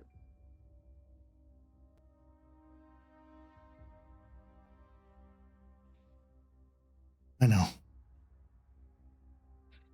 Just please protect yourself and your sister. Because I don't think it's going to be easy from here on out. If she's really doing what she is, the only way to protect is putting it down. You have to do what you have to do. But you better do it quickly. Because if you don't, they will. And I'm not talking about the Camarilla. I know.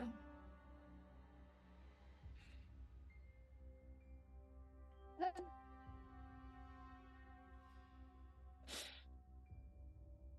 so sorry. I'm sorry for not being able to save you, for dragging her into this, for putting them in danger. I didn't want any of this to happen. It's my fault. I shouldn't have made contact. I shouldn't have stayed around. That put you on their radar, and it was only a matter of time.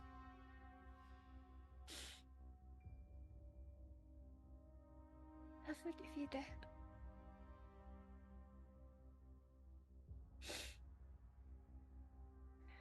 Please be careful. You know I always try. Yeah. He gives you another hug, pulling you in. Before a moment, the doorway is shadowed by the hooded individual. Time's up.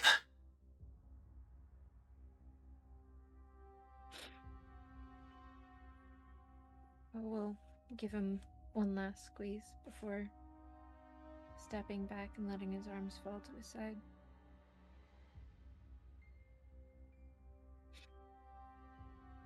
As you head out to the door, taking the long elevator ride down. To some of you, maybe it means nothing. Maybe this whole thing meant nothing. But to others, this might be the longest elevator ride down of your own lives.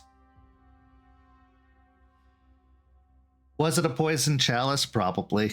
They usually are. But what in this life isn't? This very existence as kindred is a poisoned chalice. It comes with a hefty price. damnation, barbarism, an insatiable hunger. But for the most part, it's yours and yours alone. In those moments you have control, it's not bending the knee to anyone, you think. Though the games of Kindred are thorough and complicated and deep, there's at least that illusion of freedom. Taking any deal from Edward Baitman would have just brought that illusion to stark clarity. Because just as the wolves might inevitably turn on all of you, you would have turned on each other. It's what you do. As Jeremiah said, it's happened in history countless times. It'll happen countless more until the end. So what are you going to do with the days until then? What are you going to do with the time you have left? Because the wolves in Tampa aren't the ones you need to be afraid of. It's the looming cloud on the horizon, the spiral in the moon, the end of days. But you don't know anything about that. Not really, not yet. But I promise you this, if you live long enough, you will. This is where our story comes to a close this evening. But not without one last scene. It's a tale of two scenes combined into one. And the anthem, the soundtrack, the orchestra of that scene is a splash. On one side, we see a body dropping into a sewer, splashing into the muck and water beneath. And on the other, a box splashing into the bay. A very comfortable place for Jeremy Walker, as he's been there many times before and will likely be there many times still. This is where our story truly comes to an end, or is it just beginning? You'll have to stay tuned to find out. Thank you so much to these amazing players. Thank you to everybody watching at home. Go follow St. Pete by Night on all of the social media listed down below. Join our community by following that Discord link. And if you really like us, sign up for the Ko-fi because it helps contribute to this program, this channel, this community, and it has all kinds of cool behind the scenes featurettes, including the rosebud thorns of this very session and much more. So go check that out. It's only $5 a month minimum. You can sign up and you can get all those benefits, and it really, really means the world to us. This week, we've got another episode of Rage Across Tampa, another episode of Hellhounds, and we'll be back next week with another episode of Red Tide Rising. For these amazing players, I'm Kent. Thank you so much for watching. We'll see you next time.